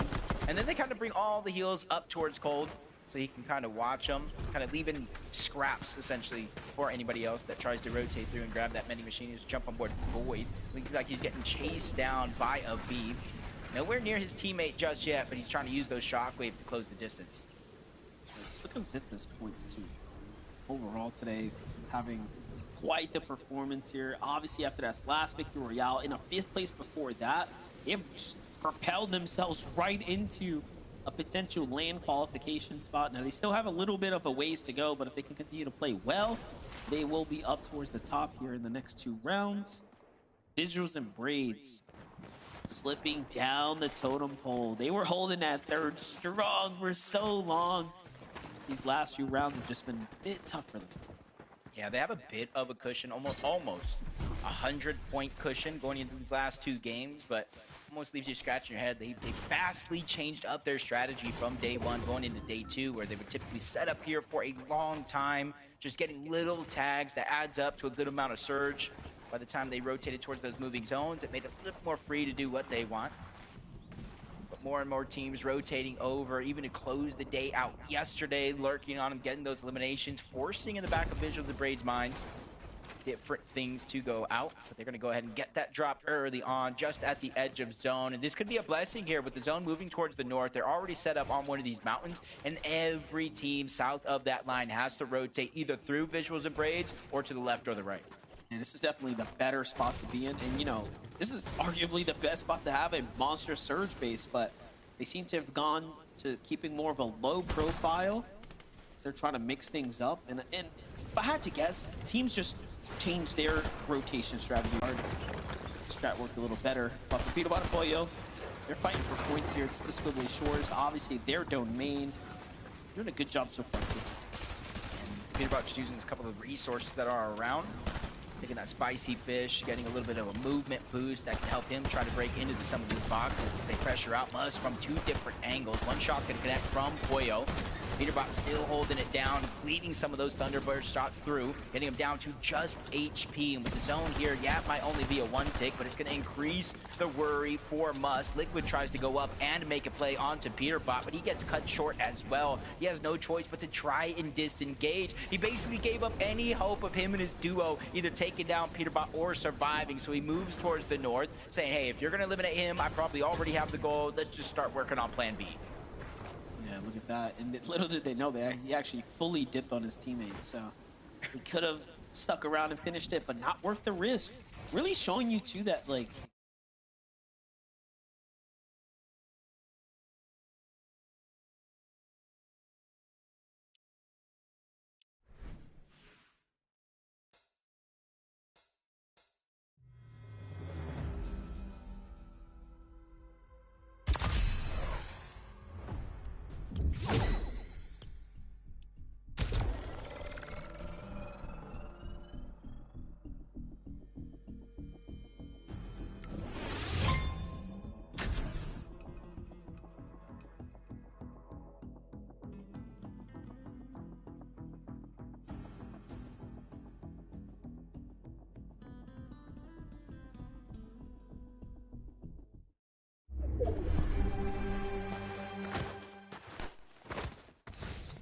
situation that started so fast. unfortunate turn of events here for CDZ and Raven. They find themselves at the bottom of the standings here, but hey, all of this is experience gathered and effort learned. So Aegis there find G Monster in the feed. So Aegis continuing to do what he needs to earn himself some points to continue to fight his way back into first. It's neck and neck up at the top. No teams can make a mistake now. If you're Acorn and Bolts, you're going to need to have those big game wins as well. Otherwise, the dream is out. Yeah, which is surprising to start this day. We're talking about the phenomenal play from Bold, solo impact, him and Acorn's ability to remain consistent in each and every one of these games. It's just something went wrong today. You know, compared to yesterday, they had a 32nd place and 19th. They did make up for it in a moment with a third place with 5 eliminations, but now they're 98 points away from first place. 2 games left. Almost have a little bit of control over their destiny. They really got to hope for Curve, Benno, Aegis, Ritual, Cold, and Rapid. A whole slew of players to have a much worse performance than they've had so far, even on average. Aegis and Ritual rotating back on over towards Sandy Strip. Another team, uncontested drop. They really have conditioned a good portion of this lobby to stay away from this mending machine. You know, and I'm just thinking, Javi and Diminish actually jumped up a placement point last game as well. Their average placement so far in the tournament is 8.6.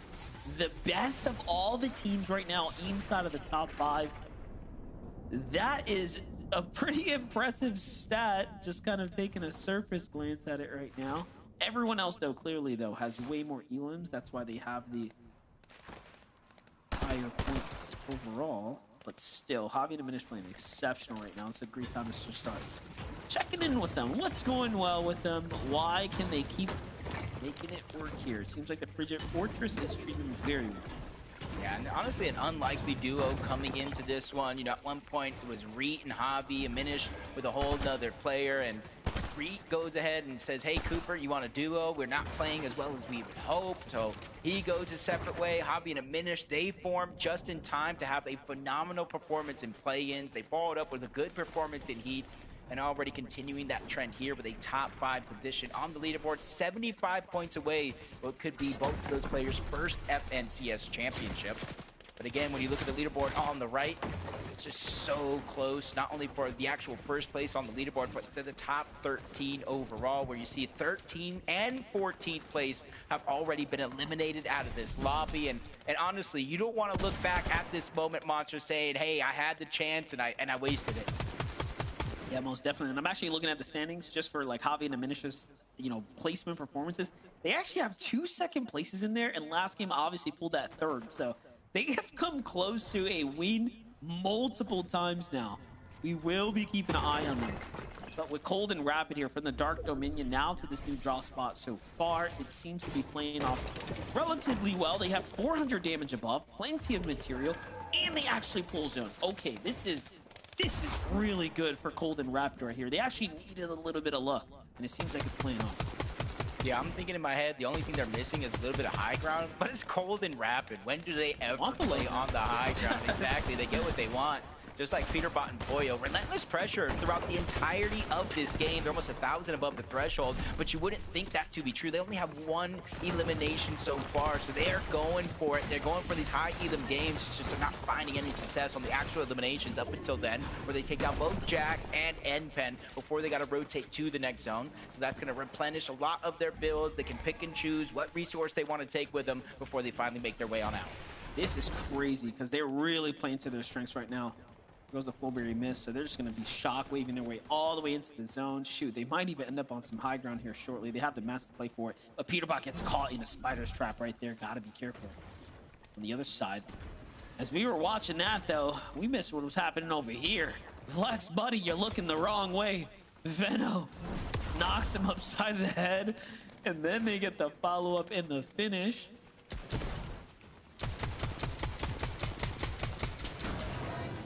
Distance, 8 corner bolts, quickly rotating in towards the zone.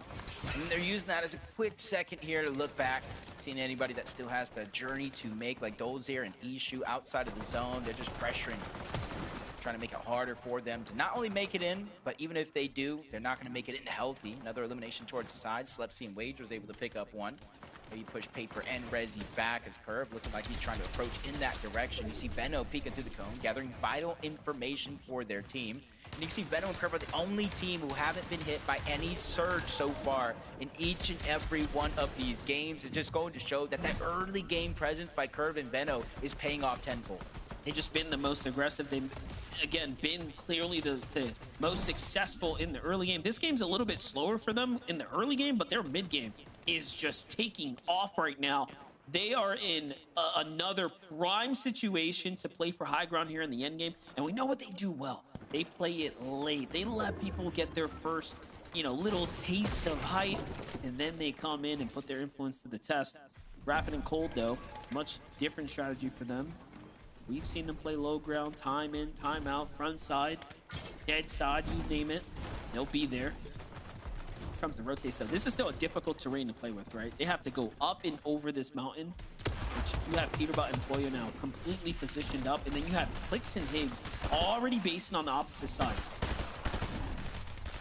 Sometimes we've seen teams take it early. Clicks and Higgs were able to hold it early on in day number 1, but since then, honestly, it's been changing hands for each and every one of these zones here in the end game as they position themselves above. Peterbot and Boyo have the luxury to stagger themselves back. Look down, rain fire from above. Not necessarily getting eliminations here, but they are just hurting every single player they connect shots with as they rotate on over. Curve and Benno positioned down below. Hop gonna minish towards the side. Clicks into Higgs. We've seen in previous games them try to go ahead and claim high ground as their own. They don't necessarily have that luxury up until now. They pull zone in their favor, and they immediately build up saying, hey, if you want high ground, come take it from us. That's crazy. And that's so different than anything else we've seen from Clicks and Higgs. They've been building single straight standing towers, but now Higgs is putting up this huge flex right now with a monstrous base. Benno and Curve here have no issues fighting their way to the new zone, though. That was almost a fresh elim. Oh, actually, it is an elim as things catch up there. Benno finds another one. And he was already in the lead, Jacob, with the most amount of elims, and he's continued to do so. But look at this, not looking good. Boyo's down. Peterbot comes through to clutch up. He finds one. Can he get the follow-up here? He's doing so much damage, but he can't quite get the finish, but it's okay. He's bought Boyo enough time to get saved here. Yeah, and they have the splashes. They're going to have to instantly start to use those along with the pizza, but the zone is moving in. 10 ticks of damage, instantly popping the big pot. Really trusting Peterbot to get those splashes out in time. They have to be careful, though. Right above them, Clicks and Higgs, and even in front of zone, we got Curve and Benno. We got Muzz and Sphinx as well. Honestly, the storylines couldn't be any better here in this game, because you got first place right now, Curve and Benno. Could be the first time a player has won in both EU and NA, two of the hardest regions, and they find a big elimination on the Peterbot, taking one of the hardest teams out of their path to the finish line. Polio's down and out. The full elim comes through right there, Jacob, and he gets the finish as well. And just like that, they're up in the lead now. Clicks and Higgs, though, on high ground, doing exactly what they need to do. They have solidified the positioning here. He's doing a good job sacrificing a little bit of HP so that way they can go deep into the zone, reconnect on that high ground. It's going over towards Frigid Fortress. That gives them the luxury to look towards the backside of zone, seeing players late to shockwave in, but they think it's all smooth sailing. But Curve and Benno wait for these perfect moments. They've elevated themselves step by step, and they're waiting until they least suspect it. But Peterbot's still going on his rampage. Big down onto Dragon, trying to pick up that elimination. But Curve and Benno, they're matching him blow for blow. 8 elims now. Venno is really starting to heat up here, and they're not even interested in jumping down for mats. Notice that. They want to maintain this positioning, and they're still trying to time for high ground here to try to play for another win. Higgs, though, is the only one up top. They send Clicks down low. Clicks finds Peterbot, finishes him up, sweeps him under the rug, and now Venno and Curve. Here comes the setup. Off they go. Curve's got no mat, so they have to concede to go lower and lower here. And this terrain's not helping. Look at all these old builds as things are moving back and forth, but Venno, Curve are still neck to neck with Clicks and Higgs right here. Yeah, Curve and Venno, I feel like they know they don't even necessarily need the high ground. They don't even necessarily need the win. They just need to remain consistent. That slows them down a little bit. Big shot is going to land onto Venno. Pressure coming from up above. Thank gosh that Curve is there to alleviate some of the pressure, holding on to the build. But if you blink, you might have missed it. Higgs has went down. Clicks trying to go for the revive. Curve and Venno realize nobody else is up there to contest it. They use the fizz. They use the shockwave. They instantly take away that high ground. 6 teams left, Monster. And everybody at least has the duo by their side, unless it's cold. He goes down. Rapid is now left by himself. And he has the awareness, too. The awareness to keep shooting back at them. Venno tries to keep the pressure, but the shockwaves put Clicks and Higgs up on high ground, and they know we don't have enough mats to hold this one down. Clicks and Higgs managed to have just enough HP, though, to go ahead and heal back in this game, but then you have Rapid. Look at this, just solo surviving right now as a player here in the mid-ground right now.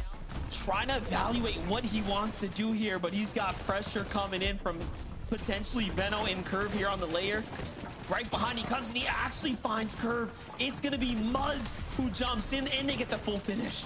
Yeah, but still, that's no worries to me. Venno's just taking this time to heal up. Quickly go and scurries outside of the zone. Still almost a full chug jug left, but Higgs is quickly on the chase. Gets a good amount of damage until the zone does the rest. Clicks and Higgs have finally woken up from their slumber. From day 1 to day 2, they finally found their form back. 5 eliminations here, but Rapid is still up, trying to close the gap. Pig down onto Sphinx, separates him from Muzz, but you see he has no builds. He probably feels in the back of his mind he has to get this elimination, but underneath, Braids takes him down, gets the elimination, and moves 1 step closer to first. Oh, I was gonna say, talking about the slumber, Bolts and Acorn were down low. Now they're the sleeping giants starting to wake up here, putting their influence in the mix, but you have a lot more players to worry about. Braids and Visuals are here to mess around as well. They also need the refresh too, as they're out of material, so they're gonna be forced into this fight here, whether you like it or not. And then, of course, Clicks and Higgs have to come down and jump in this battle as well. Bolts uses the shockwave to go up. Someone gets eliminated in the sky. It's actually Clicks. He couldn't touch down in time.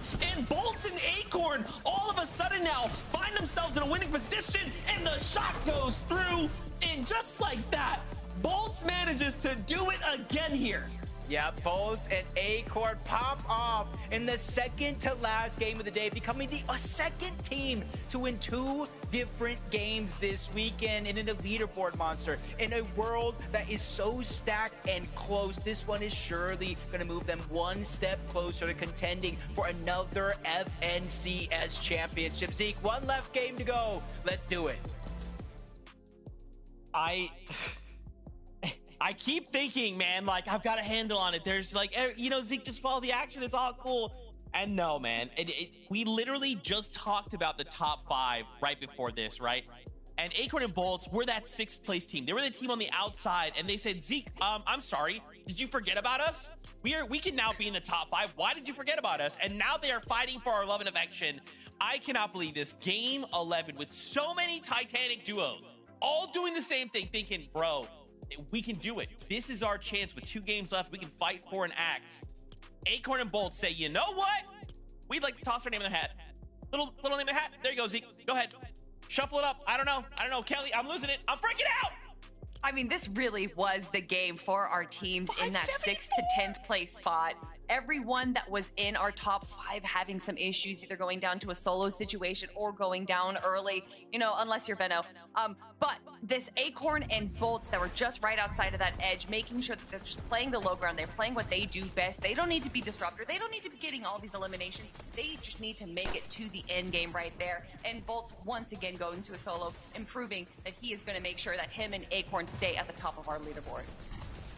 So funny. Game 11 there. I mean, we're just watching all the chaos kind of unfold on night. Oh my gosh, Peter Bot's trying to hold it. Flix and Higgs, they go up for it. Benno and Curve, they start to get active. All this stuff's happening. Elim. And then we take a look at where everybody else is at. Acorn and Bolts on the low ground. 100, full, healthy duo. And they finish the game just like that as a duo. Incredible stuff for them to kind of re-enter the conversation, not only in that game specifically, because they didn't even know they were alive in that game. All of a sudden, it's like, oh my gosh, they're chilling on the low ground. But now I can only imagine how close they are to keep themselves back in the competition for the win. Oh my gosh, that little angle, that little tiny little corner was the difference maker. 574 points. Fortnite fan, we have 1 game left to go. We're gonna go to a break. Okay, I need a moment to breathe. Okay, I need a moment to breathe. When we come back, we start setting up because this is a close run. Okay, go find some popcorn, find a drink, use the bathroom. We'll be right back. Okay, we'll be right back. We'll be right back.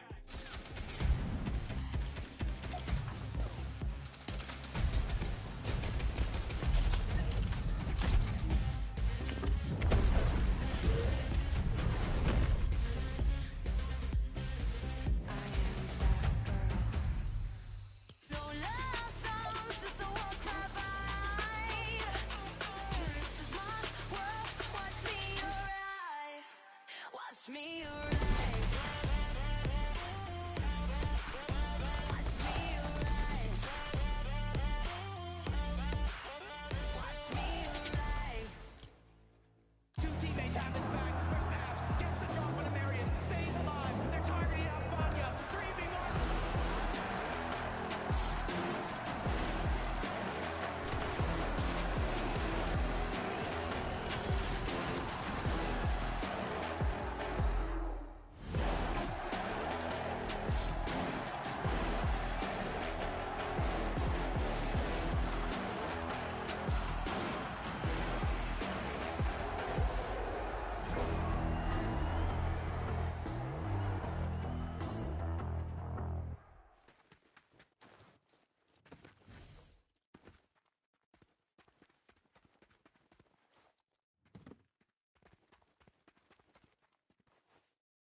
right. I'm fine. I'm calm. He's not. He's not. Everything is okay. And finals. Acorn and Bolts got themselves a victory out of that last game. That's crazy, right? Yeah. Why don't we go and take a look at the standings, because it gets 159 points. Kelly! They have 78 eliminations, more than double that of Acorn and Bolts.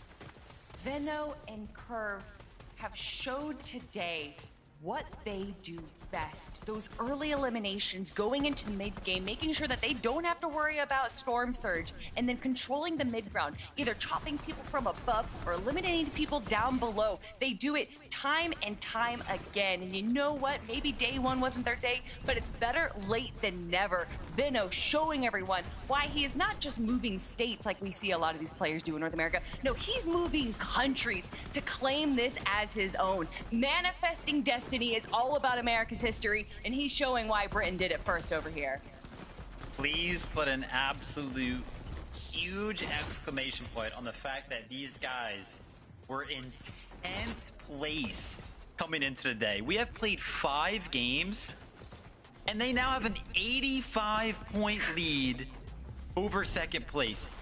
I don't know what kind of crazy stat or how this is going to look on paper, but this has to be one of the most incredible day 2 performances, day 2 comebacks, whatever you want to call it, that we have ever seen. I mean, look at 78. How in the heck? What's even going on? These guys, every single time we watch the game, it's just a highlight reel for them. Dude, you know, we were talking about it during the break there, and it's like at a certain point, this is going to become mathematically impossible, right? Like at a certain point, we've tuned into them at like the early stages of the game, and they have 4 or 5 or, you know, even 3 elims, right? They just have to do what they've been doing all day long, and they will walk away as the winners. Now, we only have a minute and a half. I really quickly just want to flip on over the top 13, right? Yes, we are absolutely playing for a first place and an Axe of Champions, right? But we also can't forget top 13 are right now playing for their spot at the summit. 298. Do not forget that number going into this game. 298 is the current cutoff. Seek and Taki are holding that. But guys, we have 1 game left to go. Let's even just look at Scare and Osid, right? We saw Scare and Osid pop off earlier on, like not even just a few weeks ago. They could try and play for that spot. Look at Jargu as well, right? Even Zypho, we saw them get a victory royale. I mean, Kelly, there's so many players. This goes down to 20, Kelly. Yeah. It's possible. It's literally like 42 points that separate 13th from 20th place, and I'm guessing it's even closer down below. So we could probably get to page 3, see teams in our 30th place spot. And if they have that pop-off game, and we know that there is a possibility of some teams just kind of sliding by, making it into the top 5 and just grabbing a handful of eliminations, that right there is 90 points and could be the difference maker of going to Dusseldorf or not. Vivid, this is what NAC is all about. We have so many big names in the top. All the teams that we have been talking about are finally showing up right now, and this is the final game. It's crazy. I mean, there's so much stuff going on that leaderboard, so much we could break down. But there's only one way to find out who's going to walk away. Not only champions, who's going to get second, who's going to get third, who's going to qualify to the LAN event. And that's just to play the games, Vivid, the last game of the day right now. Fortnite fam, lock in every single thing that these players do. Whether they get an elim or get eliminated, this is it. The last game to make the impossible possible. For the last time today, MDF, Jacob PR, take it away. Honestly, Monster, I've never seen so many storylines go down the leaderboard so far. Curve could win his first FNCS champion. Venno could win 2 titles on the hardest regions with EU and NA and add his 4th overall. Acorn could win another major one. Bolt could be a West and Central champion. Cold back on top. Rapid wins his first. I could keep going all day, but it just goes to show the stories are endless today. This is what makes NA one of the best regions to watch. It's what is really the pinnacle of what Fortnite's all about. And we, of course, have the privilege of calling all the action here. You've been watching it go down. Let's see if luck is on their side.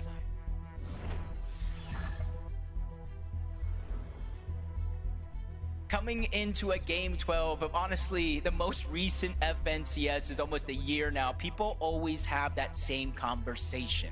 Who will land on first place? And right now, it looks like we have an interesting situation breaking down. Peterbot and Poyo look to contest Curve and Veno, but Curve and Veno already seen that one coming. They leave, they go to Squibbly Shores, and they get another early game elimination. Zeke said it, Monster. Eventually, this will become mathematically impossible for anybody outside of Curve and Veno to win.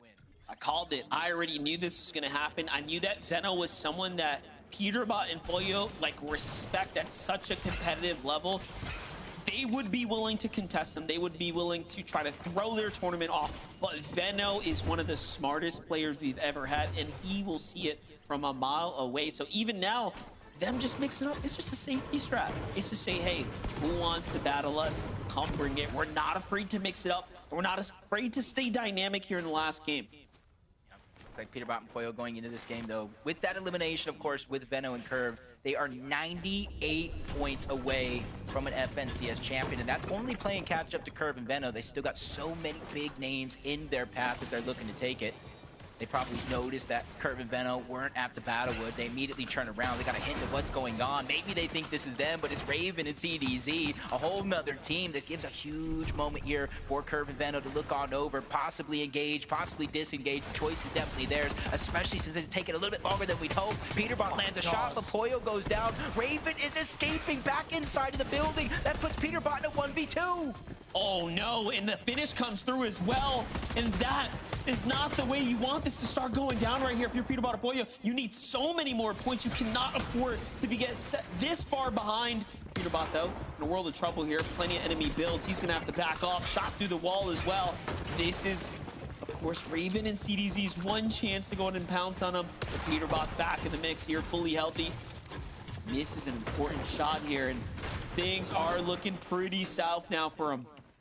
Yeah, the biggest thing here was Peterbot was able to get the materials from Poyo, but Raven lands another monster shot, getting the shield gone out from Peterbot. He has the minis still there, but he's running out of build. CDZ and Raven really don't have no materials down below, so they can't not fight upwards, so he has to drop down low. Peterbot again trying to take the fight to them as CDZ gets dropped to this. Less than 50 HP, but a third party's coming in, Monster. A third party from the east, from Dark Dominion, looks to interrupt this play. I wouldn't be surprised if it's you-know-who, but give it a second here. Raven, CDZ being a little too passive now. They had an opportunity to finish up this Elim. They back off instead. Rapid and Cold show up, and they are cleaning up house faster than ever. They find two quick Elims, even shooting the down body just to show and flex that they're here as well. And look at this. They are hunting for poor Peterbot, who's now hiding inside of the factory. Just unprecedented type of end game right now. You never see this level of clash go down here. Definitely not for the likes of Peterbot. He's normally the one hunting. Now he's being hunted. Yeah, they probably saw in the feed that Poyo did go down, so they immediately left their drop spot to beeline it on over. This is a team that's on their tail. Cold is in third place. You see it there. Peterbot and Poyo in fourth place. It really was asking the question, is anybody going to be brave enough? With the point gap so close, you would really risk your spot on the leaderboard if you were looking to go on the chase. But Veno, Curve, they not only left their drop spot at Battlewood, they left their second drop spot at Squizzly, and they're already going on the hunt for these Elims. They don't want to win after Game 12, Monster. They want to win during this game so they can take a much-needed victory lap. Well, this is crazy. If you just allow them to continue to get Elims like this, which they have done extremely successfully, way more successfully than any other team here on the weekend, they will be too far ahead. We would be asking so much of Cold and Rapid. We're talking upwards of 10, 15 Elims and a Victory Royale. Give this a second now. So from one team wipe onto another now, Dozier and Escher trying to fight the fired up Veno and Curve here. Meanwhile, Curve has been live this entire time, by the way. Do not sleep on him. This is, again, nothing like we've ever seen before. Yeah, especially for Mom and Peterbot's Pop Curve. Imagine him. Oh, he is eliminated by Cold and Rapid. Peterbot goes down in 4th place, tied with Agers and Ritual. It could only get worse from there, but Benno takes a big shot, but he is not backing down. Ishu gets eliminated. The Siphon comes in. Much needed builds get replenished by Benno. Curve not slowing down, trying to alleviate the pressure. Lands a huge shot onto Zosir, and the elimination one as well. 5 elims, Monster. 5 eliminations here. This is domination at its finest in Major 1 on NA Central. Looking so good for them right now. Rapid and Cold right now on the hunt too, just trying to figure out what is going on here. They're already at 3 elims as well. So Rapid and Cold are playing so aggressive too. You got to give them credit right here. We know what the task at hand is. We know what needs to be done. And it really does feel like the impossible. It's asking them to pop off right now and go into the upper double-digit elimination territory and potentially win the game. Because for them, it's about the championship victory. Jumping over to Carillion and Jargo, though, playing a little bit of the storm fight right here, keeping us busy right now. Essentially, 2 sides of the coin. We're watching the battle for first. Oh, Venno's down. Venno is down, but Curve saves the day. What are we witnessing? This is a montage performance. I don't want to call it too soon, Monster, but this is beginning to look like a victory lap for Curve and Venno. The writing's on the wall. You just have to read it, brother. All right? It's whenever you're ready, just let us know. They're at 6 eliminations now. Acorn and Bolts. A little cheeky here, though. Trying to see if anyone's willing to kind of sneak on by to find a couple elims right now. And let's just paint the bigger picture. Obviously, Kurt and Venno off to the races right now. A 100-point gap separating them from the rest of the competition. And then you have so many other teams trying to fight for a land spot to the Global Summit. It's right around the corner. Who is going to be in Germany? Only the top 13 will make it. And as it stands right now, in order for Cold and Rapid to win the tournament, this is as it stands right now, they need Curve and Venno to go down outside of top 25 with not a single elimination more. And then they need to win the game with 10 or so eliminations in the double digits. So it's going to show how much of a runaway this is turning into. And that's where you see a lot of lurks going down, because it's not only the battle for first. If you look at Tyler and Chance here, 391 points on the overall leaderboard. They're in 10th place. If they go down early, they can kiss their summit spot goodbye. Definitely be really close for them. They'll be holding on to a thin margin. Taki and Seek on the other side. Same can be said for these teams here. 208 points earned on the tournament day. So you are seeing moments of greatness here coming out. Some of our competitors here on the 2-day format.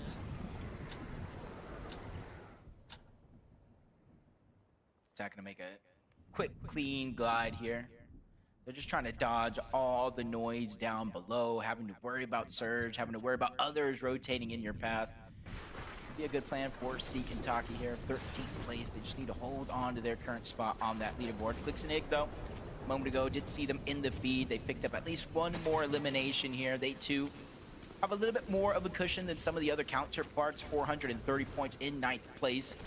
They just need to make sure to finish strong. It's more of a confidence thing than anything else, I feel like, at this point. Gotta find their groove, but again, you've made it this far. They had such exceptional moments of greatness, but in the end, everything has to come together. And then how do you account for having the curves, the colds, those types of performances that we've seen? Tough to ask. All things have to come together. Cooper and Rito, they're still fighting for their qualification seat. Not fully safe just yet. Not at least how I feel. Let's take a look at the standings here. This is going to put them at 12th place there, Jacob. So close. Yeah, I would say they have a 22-point gap from 13th, which is actually the line. And then about a 44 or so point gap between them and falling outside of the bubble, which means anything could be possible. If they go down, let's just say 15th place, and anybody else kind of is able to secure a top 8 or better, they can certainly overtake them on the leaderboard. But definitely so many different possibilities here as the tournament continues on. Threats in Beer, a team that started inside of the bubble on the day, shortly fell out of it and is trying to work their way back. Aviv and King, another similarity here, 17th place coming into this game, which means those eliminations, 8 more points is definitely going to boost them up the leaderboard just a little bit. I think that almost puts them on the line outside of that bubble around 14th place with those elims. Yeah, Aviv and King, the last 2 games have played really well, actually making it to endgame, and this time they actually have 4 total elims, so just a monstrous performance so far, definitely stepping up and doing what they need to when it matters most. And often Saul kind of see what's going on here. They end up backing off. You have Osid and Scare, another team that's very much in the conversation right now.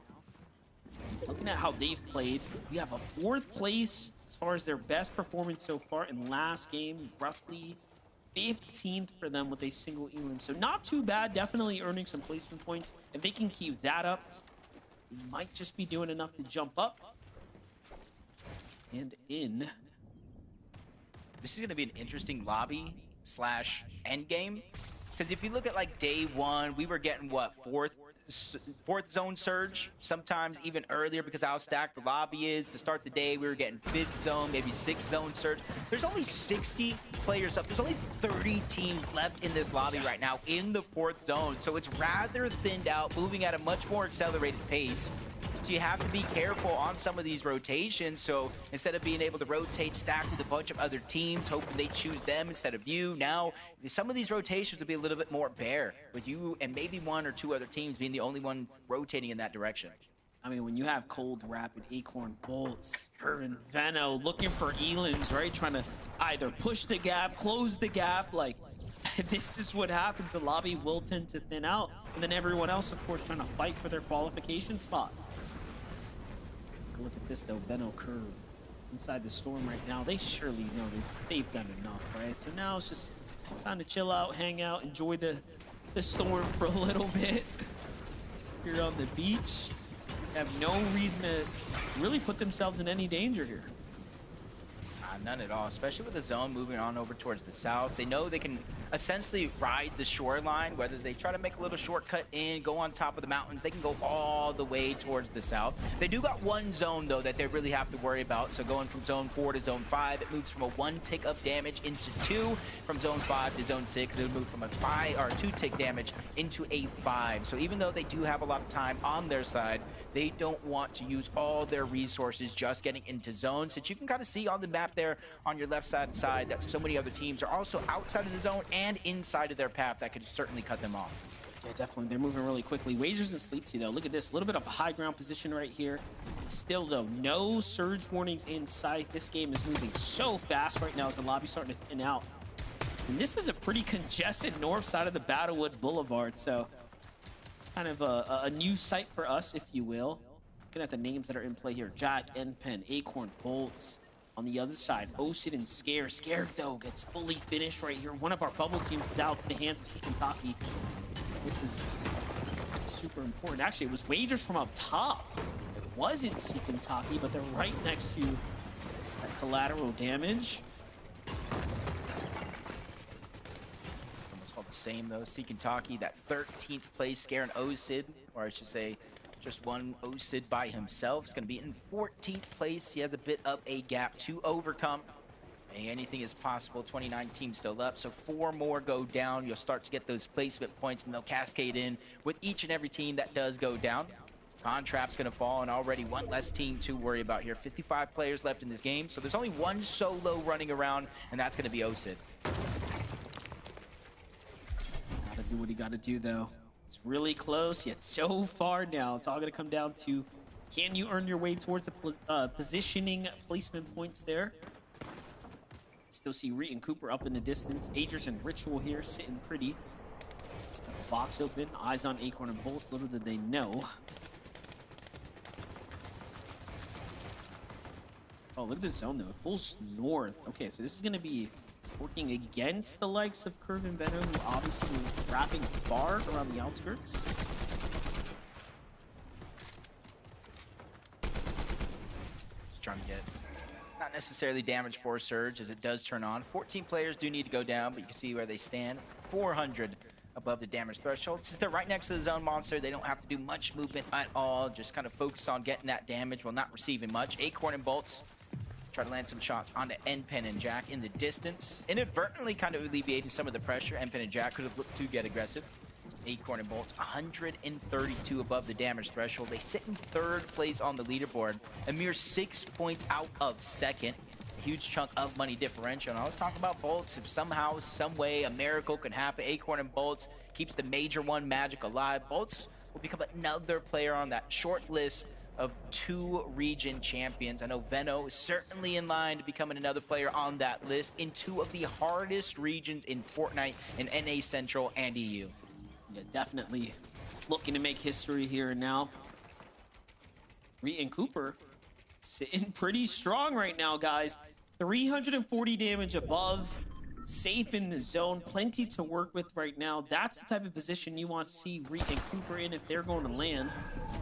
Seek and Taki on the other side, same can be said for them.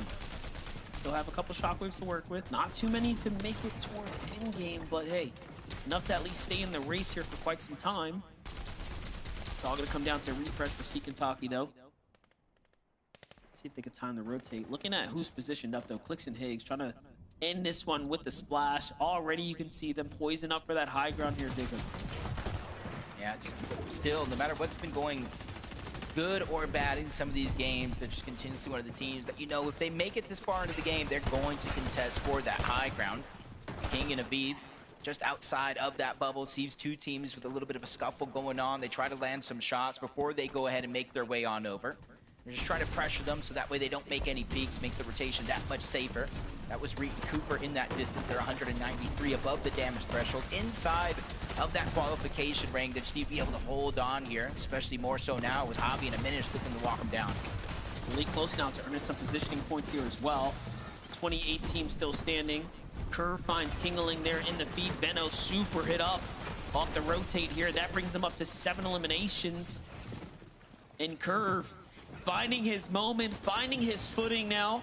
These last couple games, I mean, it's been the Veno show, but Curve has stepped up when it mattered most, even in this game, clutching Elim after Elim, and now finding the follow-up and the refresh that they need to succeed here. Clicks and Higgs, though, just want to do what they can do best. Uh-oh. Not the best spot to be in for a team in 2nd place, below the damage threshold. Boats persistence there is able to leak some shots through underneath that cover, get them above the damage threshold. A mere 5, but at least it's something. They're not taking active surge, but 25 damage every 7 seconds. Blake and Preston trying to put down some pressure, but only for a short moment. Bolts is going to be able to hold off. Get through the cone though, getting this information is going to be vital, but Muzz gets the down onto Clicks. I see it in the feed. Sphinx even gets the cleanup here. High ground changing hands, but it's not Muzz and Sphinx. Right now it looks like Aviv, it looks like Curve and Veno are all fighting for it. Yeah, if you look at it, Curve, Veno come in out of nowhere, just trying to time that high ground, and up they go. Meanwhile, Threats and Beer still fighting to stay in the tournament life as well. Higgs on the left side clutches up a nice little Elim for himself. That's going to drop G-Monster and send him back to the lobby. He might not have enough to make it to land. Meanwhile, high ground is solidified by Muzz and Sphinx, but Higgs gets swiped out this sky, hanging up for a little too long. Acorn and Bolts fighting for 2nd at this point. If you can't take down Curve and Veno now, it'll just be too late. Yep, literally, this is the moment right here. As soon as they get into the top 15, I almost think it's a wrap, mathematically impossible. Threats drops down low outside of the bubble. I'm not sure he secured enough points before finally going down there. Muzz and Sphinx up above. Reed and Cooper sacrificing the HP, staying outside of the zones. That way they can fizz, they can shockwave, and hopefully get to the front side. But they're just taking so much damage. They don't have the heals to get up to full HP and shield anymore.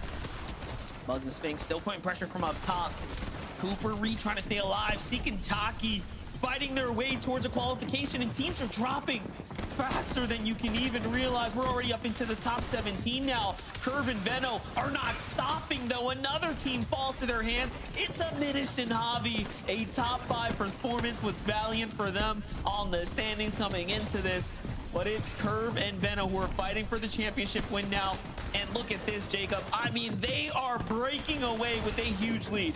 Yep, and even when it looks like it's bleak, Benno gets dropped down to a sliver of HP. They're surviving. Bolt's trying to do the same thing. 5 HP, loses Acorn though, so we need another big solo clutch performance. Almost runs into Curve and Benno all along the way, but he's able to slip past them as Curve and Benno find another elimination before Benno finally goes down. Curve is out of builds here, trying to use the shock to splash to keep himself as full of HP as possible. Even finding a Fizz to utilize here on the side. Curve, I think, has done enough inside of the top 10. He finds another elimination onto Cooper. Curve might have gone down, but they are your FNCS Major 1 champions. They've done it. They've done enough to be up at the top, to sit on the throne now. Venno is the conqueror of 2 regions here in Curve. His first time ever gets to taste that victory here.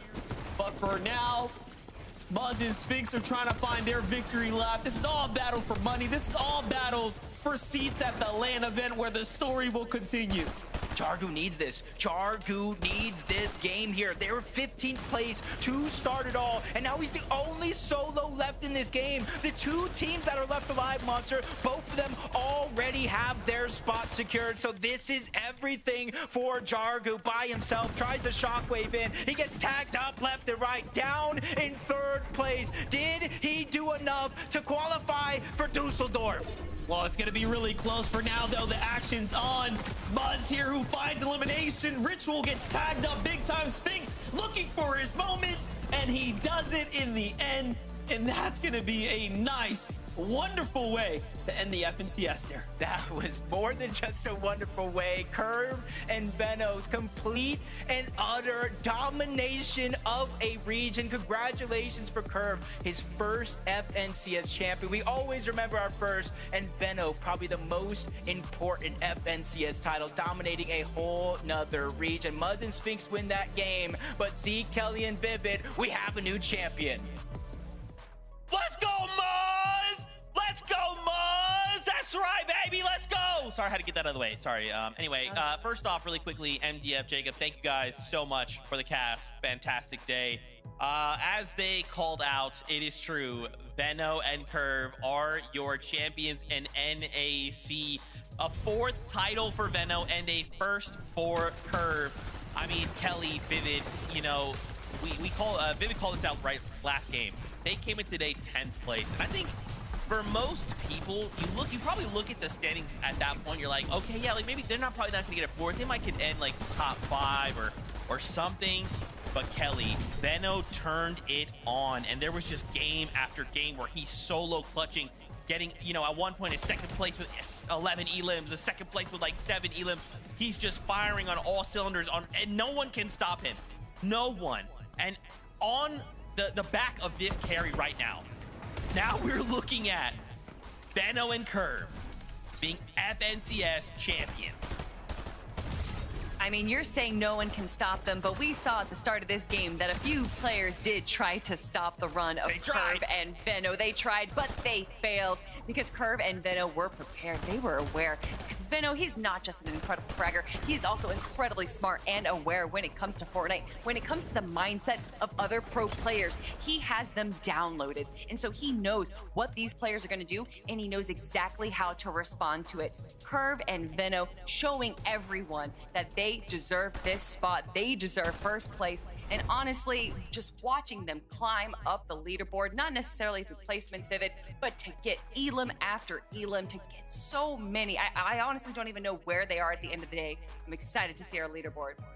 Socials are going crazy, talking about, oh my gosh, Venno has entered his 2nd prime, his 3rd prime, his 4th prime. I mean, whatever you want to call it, the guy is absolutely popping off, and I couldn't agree more. I once regarded Venno as literally the best player in the world, and so did a lot of people, right? This was back in like chapter 3, chapter 4, around that era, where I remember VOD reviewing this guy and being like, oh my gosh, everything he does is just so perfect. And listen, I don't know what he did between day 1 and day 2. I don't know how good of sleep that he got overnight, but I gotta tell you, he looked like that Venno once again, unstoppable. And you know, we're giving a lot of credit towards Venno. Curve was right there with him, up there statistically speaking, always by his side. I mean, this was a duo competition, and they together just stomped everybody else. I mean, it's we were crazy to talking think. to Lev.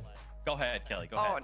I'm sorry. I was just going to say that it's crazy to think that a few weeks ago, this would have been a very different story because it was going to be Veno and Cold for a while. And it wasn't until Cold ended up playing with Rapid that Veno ended up picking Curve. So the fact that that is how this came to fruition and then they end up winning the major is just so amazing to me. Yeah, I mean, if you're Cold, you're thinking, did I make a mistake? Did I make a mistake? But you know what? It is what it is.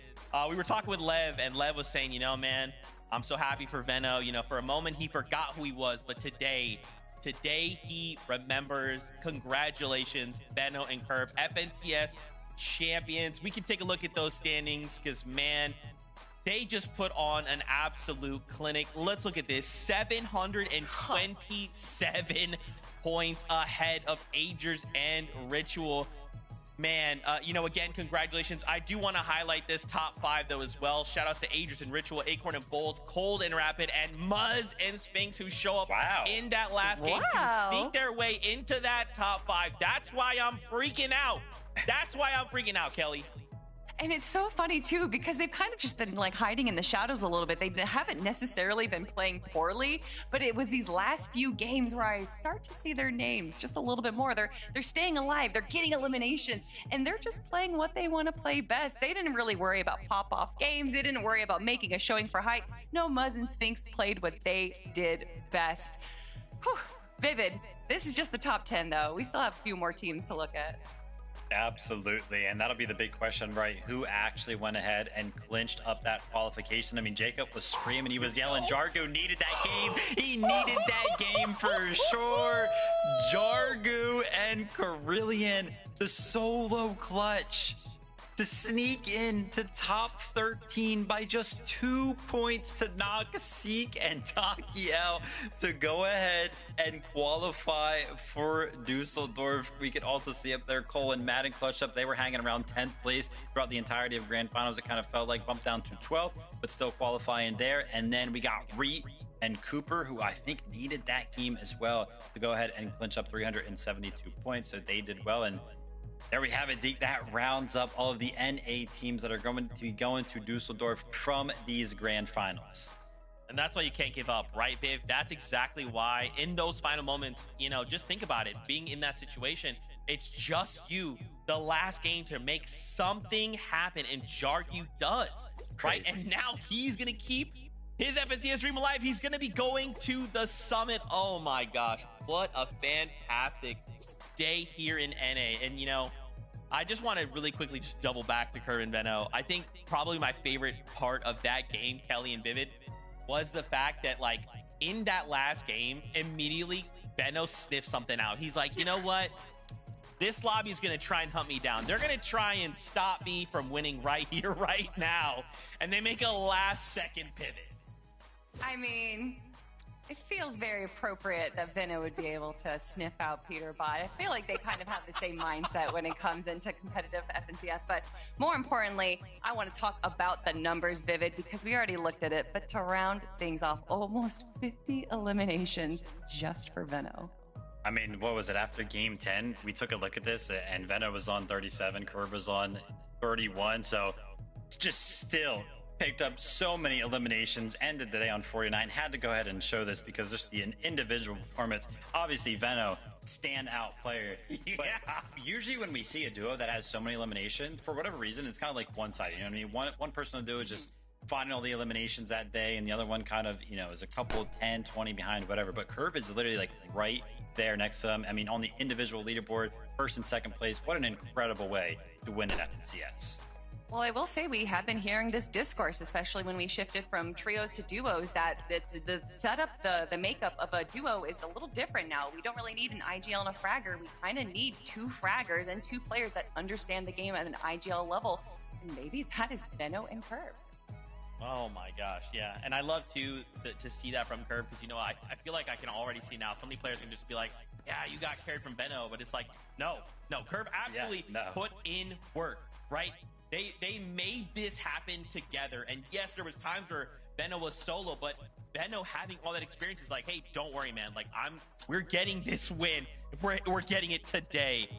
What a phenomenal day of Fortnite. We do also have a look at our qualified to the summit list. Let's take a look at some of this, right? We got to take a peek at this at the very beginning of the show, and now we can go ahead and add the names from NAC to that list as well. Guys, this is starting to give us a more complete picture of Summit.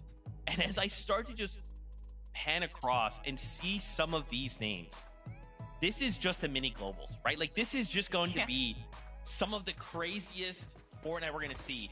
And given the context of the news we heard before NAC even started, now 3 days. I mean, guys, this is good. That's going to be crazy. I thought this was going to be crazy, Kelly, and it was. It is. That's going to be a whole different level. It's just going to be crazy. Crazy now, crazy before, crazy later on. You know, it's Fortnite. That's what we loved about it. But most crazy of all, Zeke, is that we have not given Veno the proper accolade that he deserves. And I'm very proud to be the one to do this. Yep. The 4th star onto the Veno plane, everyone. Congratulations on the dream line. Now you're going to have to add a picture of Curve up there, get him the star up there as well. Conversation of Summer, man, it's going to be crazy. You talked about, kind of filling out that picture. Dude, we are a month away. Like this has been a crazy week. We've had FNCS flying Heats just last week, and then all of a sudden, Dusseldorf is right around the corner. I'm sure those drop maps are going to start filling up, and we're going to be getting a picture of what the storylines are going to look like for there, but it's going to have me excited. Oh, man. What a day. What a day. Fortnite fam, we're done. We're done until Dusseldorf. We hope that you guys have enjoyed all of the action. If you have time, go give a massive congratulations to Curve and Veno, right? Your new FNCS champions in NAC. Give a shout out to all of the teams in the top 13. And most importantly, do not forget, Tuesday starts the second chance lobby. Okay, so if you're thinking, man, I want that opportunity, I want to fight for my second chance, go check out socials, FN Comp on Twitter. They've got all the information you need.